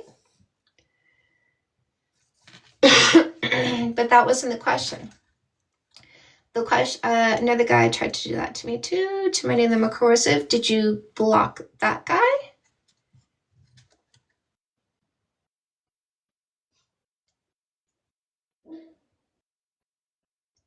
Guinevere, come here. Okay, but you didn't block him, and you didn't block the second one. So why don't you block them both right now? And send that signal to the universe, no more coercive males, because you're not blocking them. So the universe is sending you more because you're not saying no. Body count will always matter to losers because losers are still pooping their pants. This loser hasn't stopped pooping their pants. See, we know he pooped his pants in the past, and we know he's still pooping his pants because this loser says what you did in the past, you're still doing in the present because this loser never changed anything. I'm not arguing. I'm accepting what you're telling me. I'm looking at what you're telling me, and I accept it 100%. Thank you for letting us know you never changed anything. That's why you can't conceive of anything changing, because you're still pooping your pants. So you gave us data. I assessed the data and decided you're not qualified for a long-term relationship because I didn't write pant pooper on my list of preferences. So thank you for letting us know you're a block and delete. See how easy that is, I Diane? have a question for Nathan. Oh, is he muted now? No, I don't know. Is he still here? No. Oh, he's still here. I have a question for Nathan. Nathan, how do you suppose I should know what a man's future is going to be? How do you think I'm supposed to look at his future? Please explain that to me.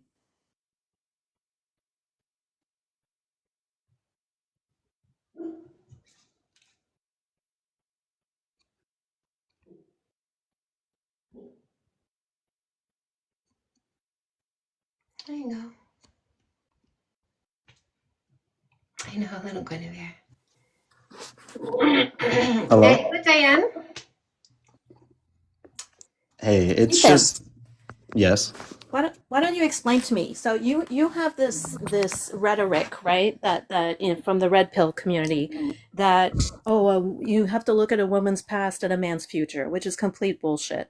Also, even if you're going to look at her past, basing it on what she did with her sexuality is not the basis of a relationship. But how do you suppose women should be judging men based on their future that hasn't happened yet? Well, you can tell a man's future if he is a man of God, if he has strong faith. How? What? So man of God, thank you, because I'm a sociologist. So Diane, what this guy just let you know is that he's an alcoholic, he's abusive, and he will cheat on his partner because he's a man of God. And as a sociologist, I know exactly what those people are. That's your argument? No, it's not an argument. I'm a sociologist. I stick to facts. All right. Hey, what that says to me that you're a man of God. What that tells me about the future is you're going to try to suppress women, and that you are disempowered, and you put all your power in some unknown entity that you don't speak to, can't see, and you're disempowered and can't lead yourself, much less somebody else. That's what it tells me about that. And it really doesn't say anything about what you're going to be or do in the future. Like, you rely so much on your religion to give you meaning and substance, and it doesn't. It No, takes I away don't want from to it. disempower women. I love women. I think the most important thing. Man of God, right? Man of God. So that means the word of God is the word. Is that right? I think the most important thing a No. I woman said, is that ever right? I'm does. not asking, I think. Just say yes or no. Is that right? God's word is the word, capital T, capital W. Am I right? Yes or no? I mean, Yes or no? you- You're a man of God. Should you not be certain about your conviction? Yes or no? God's word is the word, capital T, capital W. Yes or no? I believe the Bible is the word of God, but that's not what you believe. Guys, That's not can what you I'm answer talking yes about. or no without the yap bullshit salad? Yes or no? God's word is the word. Yes or no? Well, first, let me just respond Yes to or Diane real quick. no? I'm not here for yap. Yes or no? Let me respond to Diane real No, quick. no. I said yes or no. Those are your two options. Yes or no? The Please word be of reasonable. God is the word. Yes or no? It obviously is, in my opinion, but you don't believe There it you is. go. Thank you. Don't need the rest of it. That's all I needed to know. Wasn't asking for your opinion or your thoughts or your fifis. That's all I needed to know. So, word of God, the word. God had one son. Did he have one? The most important thing a woman Did God ever have one did son? was give birth to Did Jesus God Christ. have That's the one most important son? thing. Did God put one son on this planet? Yes or no? What are you so riled up about? Did God put one son on this planet? Yes or no? Let me see You're if you asking know. Let me very see if you know obvious your questions. religion. No, Yes or you're no? asking obvious I questions. can't. When you talk, when I talk, I can't hear you. Was it yes or no? Where'd he go? I can't see you. When you're off the app, I He's can't. saying he's saying you're asking obvious questions, but he can't even answer the obvious He questions. can't answer the obvious question. Why? Did your religion confuse you? Did you are you trying to, because with your religion, you and your little bros go give each other business in the back rooms, so are you rubbing the business in your skin now because it makes your skin softer? What's going on? Why'd you go away? He's gone to ChatGPT to get an answer. All right. Weird. You would think this man of God would have conviction and can speak with conviction on his religion. I'm saying they can't think for themselves.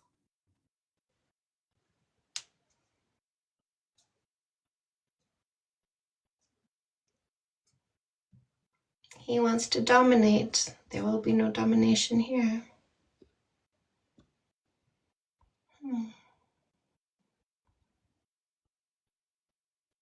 Chicken wing, chicken wing. What was his name again? Was it? Oh, I know. It was Nathan. Wasn't it Nathan? No. Nathan was the other young man, I believe. No, it was Nathan. Wasn't it? Now you guys have me second guessing I myself. think it was Nathan. I'm pretty sure it was Nathan. Are you sure?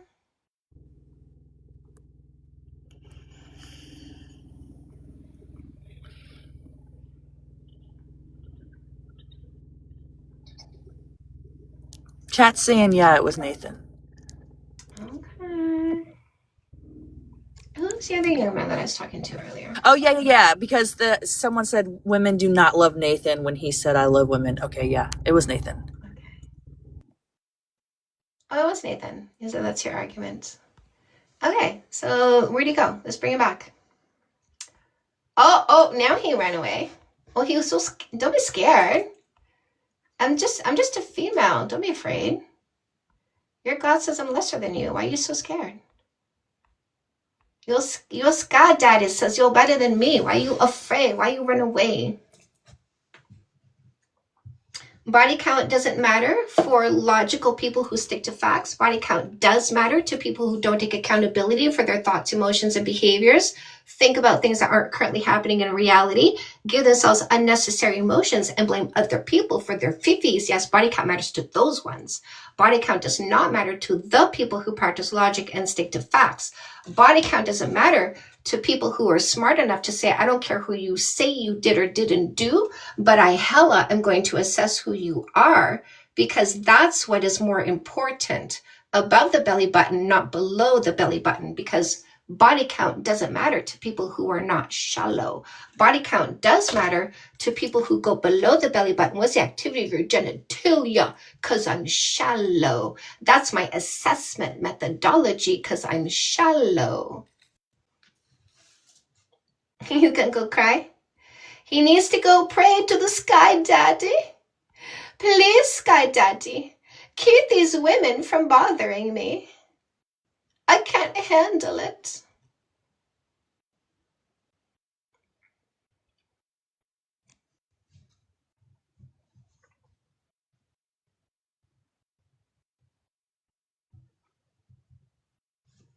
Oh, what if the count is really high? You mean at what number do I reject the person who's everything I'm looking for because I'm so egotistical? I can't handle the thought that they had consensual sex before they met me. The answer is I'm never that dumb. How about you? At what number do you get that dumb where you reject somebody who's everything you're looking for? What number does that have to be for you to be that dumb?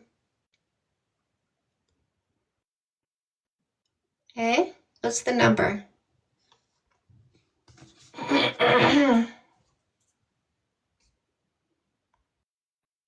They do lack critical thinking. That's why we need to block and delete them, because they're not smart enough to continue the species.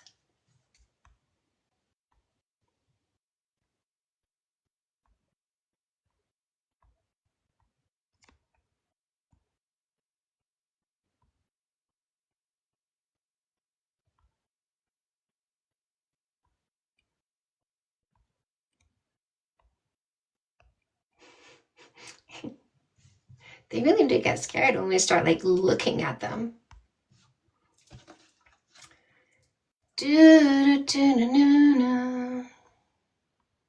Hello?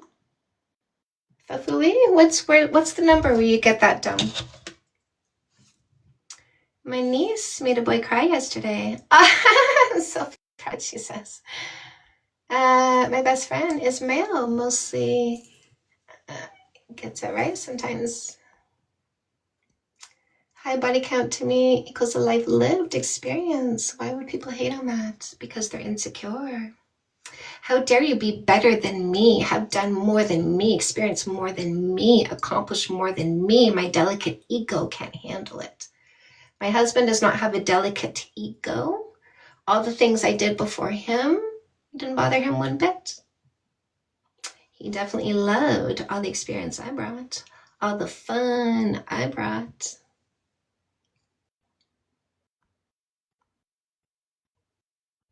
Deleted a keyword, Miss Ripple. Hello, Mr. Mike. Oh, so cute, sassy. Yeah, the LOL was in there. Marie was in there. Husband was in there. Oh. I just took those 3 out. Mhm. They have to mansplain sassy, yes. No cope. Peace over peepees. Hi. Hello, Hi. What's your name? my name's Dom. Hi, Dom. What topic are you here for? Number 3. Body count doesn't matter. That is my facts over feelings debate topic. Facts over feelings means we don't debate this individually. Like you don't start a sentence with I think, I feel, my opinion, my experience. We actually debate it in a factual or scientific way only. Are you here for a facts over feelings debate? Yeah. Okay. A little bit of ground rules. A fact would be like this. Would you agree this is a key? Mm-hmm. Me too. A fact is something outside of you and me, agreed upon on site because it is so obvious. If you want to bring us science, you have to bring 4 pieces of information, title of the peer-reviewed study, website is on, page number, paragraph number, where you read the words you want to say here. You give that to us first. We'll go find what you found, and then you can say it out loud. And this is how we ensure there's no amplification of lies, fear-mongering, or disinformation. Is that fair? Mm-hmm. Okay, I'll let you go first. What do you have, facts or science? Facts. Mm-hmm. I think that there's a limit to. No. Oh, you're right. My bad. Yes, it's outside of you and me. Do you want me to do my part? I have 3 facts for why body count does not matter. Would you like to hear mine?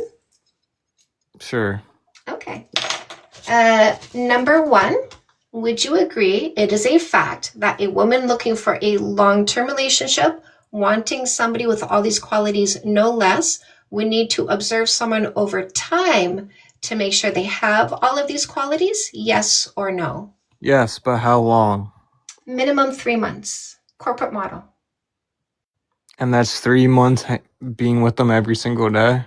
It doesn't, no, it's minimum 3 months to see what happens. Now, maybe we see each other every day. Maybe we see each other a couple times a week. Maybe we see each other for a couple weeks, once a week, and then we never see each other again.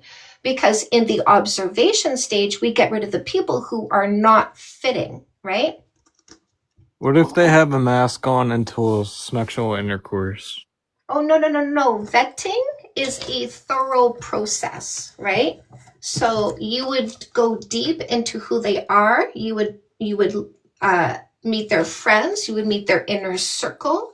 You would go to events with them. If they're not including you in their life and being transparent about who they are and their people and what they do day to day, that's not a selection, because they're keeping you on the outside, not bringing you on the inside so you can see who they are. But would you agree it takes I agree, but what if they're lying the entire time? lying to everybody that's around them, right? Because with a vetting process, you don't take what they say at face value. You go beyond the words and get the truth, which means when you meet their people, you ask them questions to make sure what they told you is corroborated. Okay. Yeah, that's fair. Number 2, would you agree it is a fact that a man wanting a long-term relationship, if he wants somebody with all these qualities, no less, we need to observe someone over time to find out who they are? Yes or no? Yeah. Yes. Number 3, would you agree it is a fact that if somebody wanted to know if the other person has an STD or STI before getting physical, they need to ask the person, go to the doctor, get tested, get the test results, and show the test results? Yes or no? Yep. Yeah, so logical people who stick to facts don't ask for a number to find out if somebody has an STD. They ask for testing from the doctor. They don't ask for a number to find out who someone is. They do observation over time before commitment. Yeah, I agree. My question is there a max Max, what? in terms of, let's just say you get into a relationship with someone and he's just like, hey, I've actually had 1,000 bodies. Are you like, as long as you test positive, as long as you test negative, that's okay with me. Right, so let's just say you and I spent minimum 3 months together. We got to know each other. You're all this. Correct. And then we commit to a relationship. And then I find out you were with 1,000 people before you met me. Now you're all this, right? Correct. So should I be dumb enough to let you go because you did 1,000 people before you met me? I mean, you're honest, you're loyal, you're respectful, you're trustworthy. No, all right. I would say no, Right. but your ego. But says wait, hold otherwise. on. But wait, we have that man with the 1,000. Yeah. And then let's just say that man with the 1 in the same room. Since body count doesn't matter, do you look at both those people as the same, no matter what? Are they the same? Yes, just the same in how you view them, how you would trust them, Yes. how you would, Yes. without any qualities that they have. If all I know is their body count, but I don't know who they are, Correct. then I have no opinion. Because the guy with a 0 body count could be a massive douchebag, and the man with 1,000 body count could be a peach. And would you settle for that peach? Is he all this? Yeah. Of course, because he's what I Okay. want. He's what I want. I'm not going below the belly button going, who did you do before you knew I existed? Because that was all about me. I'm not that egotistical. All right, now let's just say with trust. Let's just say this man has been with one woman, and then this man has been with 1,000 women. Am I going to say, hey, I heard you're going out tonight. That's okay. Obviously, we're not in a relationship where you can't do that. Are you going to trust that man as much as you're going to trust the man with the 1 body? Well, the guy with the 1 body Hasn't satisfied his curiosities, has he? Hasn't gone out and explored, has he? Hasn't tried different things, has he? Now, maybe he's suppressing his curiosities. I don't know. But the one who's done 1,000 people has done 4 more than me. He's done far more than the guy with 1. So listen, me. So would you say he's more No, I'm trustworthy? not done talking. I have a high body count. I've satisfied my curiosities. I'm not interested in doing the things I've already done. So I trust the one with 1,000 bodies more than the one with 1 body, because maybe the one with 1 body is the person who's going to step out on me given the opportunity, whereas the one with 1,000 bodies has done all of his opportunities, and now what he's looking for is a woman who matches him on his character. But how do you know that? What did I just say? How do you know he only wants you What by your did I character? just say? Tell me what I just said. You said that you value the man with more bodies because he has that experience to then say he wants something else, and the man with the 1 body has not explored himself enough and doesn't know what he wants yet. So, am I listening or no? So how do I know who's more trustworthy? Only time will tell. Remember? Remember in the beginning what you agreed to as a fact, that it takes time to All right, understand but who someone is. the qualities aren't everything as much as an impulse. Once that impulse of, ooh, like maybe I could go do this and she wouldn't know, is gonna actually happen more than I have experience doing this, you know. So you're speaking for yourself right now, right? I mean, maybe, but I'm like, all right, if the person already has experience doing this and someone who doesn't have experience doing this, who do I think is more gonna sleep with someone? Probably the person with the higher body count. Honestly, I don't care what stories you're going to make up in your mind, because what I teach is logic. And when we're looking at 2 people, it's not the body count that's going to tell us who they are. It's observation over time. I mean, I agree. Yes. But that's I'm just logic. I'm just saying that you can't rule out. No. We don't care what you say. We don't care what you say. You're not here to teach us anything. We are here to learn logic. We are here to use logic. The storytelling is irrelevant. Reality is what is relevant. All right, here's a question. Who's more naturally to do something? Do you have a statistic? I don't, but No. like, So I'm just you're saying, asking who's about more what? likely? Biology, sociology? When you say something, what is something? Who's more likely to eat something? Somebody who's hungry. Who's more likely to sleep? Somebody who's tired. What is something? Okay, who's more likely to sleep with someone? Someone with 1,000 bodies or someone with 1 body? Please tell me that. You got to come up with a better question. All right, so it's going to be the person with more bodies, You're making up obviously. assumptions, right? Do you have a statistic? What's the title of your peer-reviewed study? I don't, You but I'm just saying. don't. Oh, isn't that funny? Okay, interesting. Here, let's do a fact, okay? Hands up in the comment section if you've been cheated on by somebody with a low body count.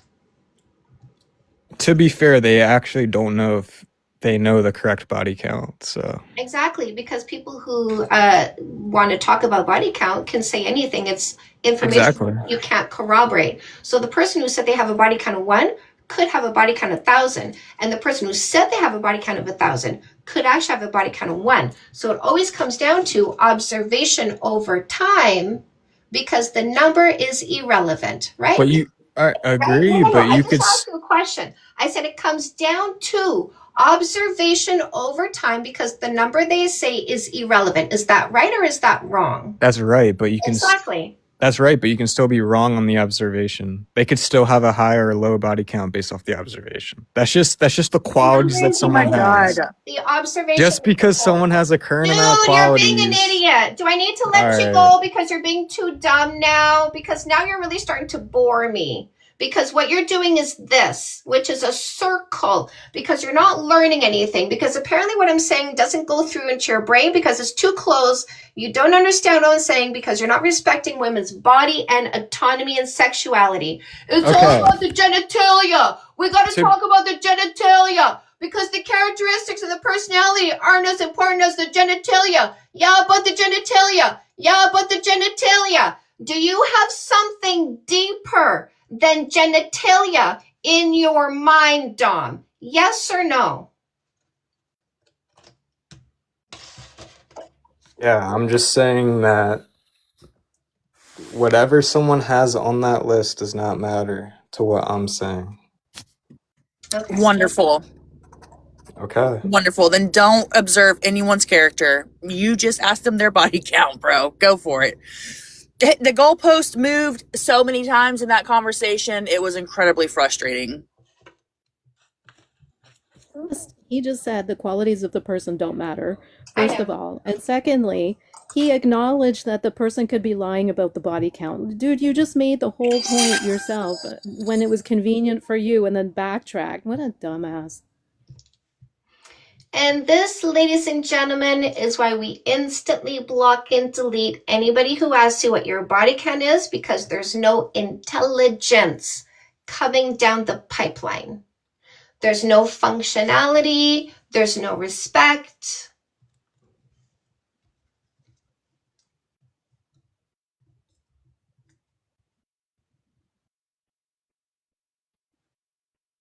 Nothing else to discuss with that one. You got nothing else to talk about, right? I love my block button. Yes, ladies, let's get powerful with that block.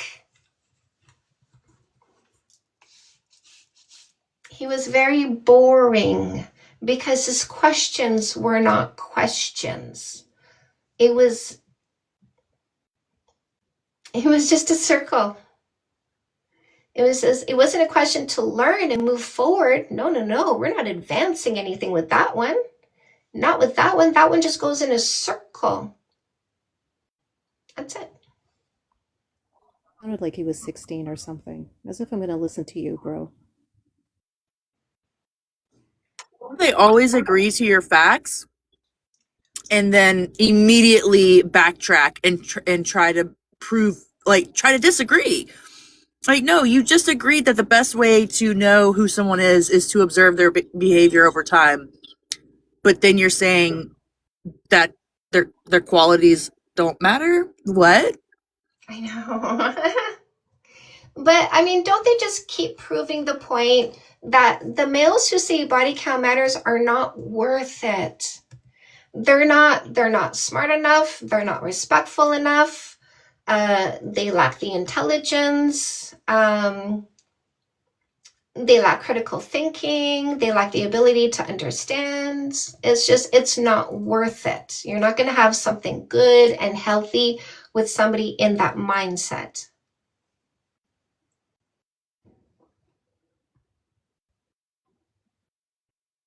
Blocker.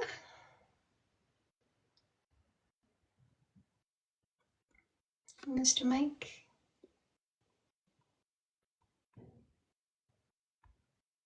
It's very easy to see the contradiction when you're not actually dating them, right? You mean when you're at arm's length first? You mean when you do no kissing, no sex, no sleepovers, no exclusivity for observation before selection? Yes. It's very easy to weed out the wrong ones when you use my methodology. Speaking of getting rid of the wrong ones, let's do a book walkthrough. So lovelies, there's a free book button in the link in my bio. The free book is Fake Love Need Not Apply, How to Get Rid of Posers, Losers, Scammers, and Predators. You can get all my books on paperback on Amazon. I've got ebook bundle deals, audiobooks as well. Comeback Queen is going to help you heal faster from a breakup or divorce. No more being stuck in pain. You can speed up that healing process, and I do make it easy. No More Assholes is how you make sure you don't pick another loser. No More Mistakes means no more suffering. No More Assholes in English, No More Assholes in Spanish. This is also an audiobook, and it is also a workbook with bonus material. Don't forget, we are starting the evolution revolution. We are evolving ourselves, evolving our selection of partners, evolving our homes, evolving what our children witness. And in this way, we evolve the next generation. And you're welcome, Lori. I watched several videos. This helped me feel more confident. Yay! Speaking of confidence, if you want to increase your confidence and self-esteem at an expedited rate, in other words, in 60 days, get the Globe Journal, do the work in the journal. This is a guided journey of doing specific behaviors over the course of 60 days to biohack your brain and increase your self-esteem faster. You can do this in the book. There's a digital version in the link in my bio where you get an email a day for 60 days, so pick your version. But if you need to increase your confidence, grab the Globe Journal and do the work. When you're in a relationship, you want a zero fight relationship. Make sure you get your Fix That Shit book. We got Fix That Shit for women, Fix That Shit for men. These help you get to zero fights by teaching you communication skills, conflict resolution skills. Hubby and I have not had a fight in almost 10 years. Fix That Shit for women is also an audio book, and the Fix That Shit books are also a workbook with bonus material. So the Fix That Shit for Women workbook and Fix That Shit for Men workbook. Dating 101 is for your teens, understanding the drives behaviors. Oh my goodness, what is this? Oh, we're taking off.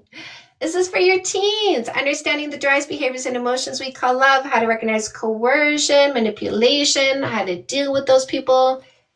Get this for your teens, you guys, because if we had Dating 101, we would have never needed no muscles. Ah, thank you. Alicia, thank you. Inspiring, Mr. Mike. Snow, thank you. Men who want to heal faster from a breakup or divorce and select the right long-term partner, your book is the perfect play. Custom-made is career coaching. You're going to identify and monetize your purpose, passion, and talent, just like Mama did. This is a workbook to writing exercises at the end of every chapter. After the first kiss, when you start a brand new relationship, make it solid from day one. Avoid pitfalls and self-sabotage. Thank you, my love, Snow. And then we have Say Yes to Goodness, 10 Steps for a Complete and Happy You. This is to help you elevate your happiness in 10 areas of your life that are affecting you mentally and emotionally. So use the buttons in the link in my bio to get your paperbacks on Amazon, your ebook bundle deals, your audiobooks, your free book. This list is free too, by the way, you guys. This is a free download. It's a freebie. When you do your homework in your dating book, it really helps you out. A little bit of starter guides in there. Oh, Diane, you're doing a live stream tonight? Yes, ma'am. I was just going to say I'm going to drop. Yeah. I'm going to start my live in about 10 minutes, around 8:30. So if anybody wants to hop over, if you want to do any energy healing work, releasing work, if you're curious about what that is or what's possible, really what it does is it removes the layers of emotional pain so that you can reconnect to yourself and be self-empowered, connect to your own wisdom, to your own self-love, everything. It makes all of Chantal's work even easier to do. So you're more than welcome to come over, and I do that Sunday through Thursday starting at 8:30 p.m. Eastern. Thank you, Chantal. You're welcome. I'm going to have my lovelies hit that follow button before I do my final shout out. Don't forget, I'm here Monday to Friday for minimum 2 hours. Now, I've been doing it at 6 p.m., but I'm not writing a book right now. And so I might start my live streams back at 10 a.m., but we shall see. So make sure you have your notifications on so that when I come live, you will get a little ding. Hi, my lovelies, Diane, VW, AJ, Danny, Zedicus, Lucy, Kat, Lori, Carla, Sean Marie, Baguette, Magician, Walsh, Ice Cream, Chris, Bruno, Mysterious Stranger, MK, Whitney, Olmec, Frequency, Crimson Philly, Ari, Chauncey, Becky, Hoops, Nancy, Ginger, Lauren, Kelsey, Belle, Sedusa, Carla, Sandy, Nautilus, Nia, Naughty Cat, Mita, and Tom. Have a good night, Magician Goddess, Baguette. Much love for you, VW. Merci beaucoup, Nancy. Carla, so welcome. All right, my lovelies. Grateful for you, Lori. See you tomorrow, my loves. Mwah. Have a good night. Have a good sleep.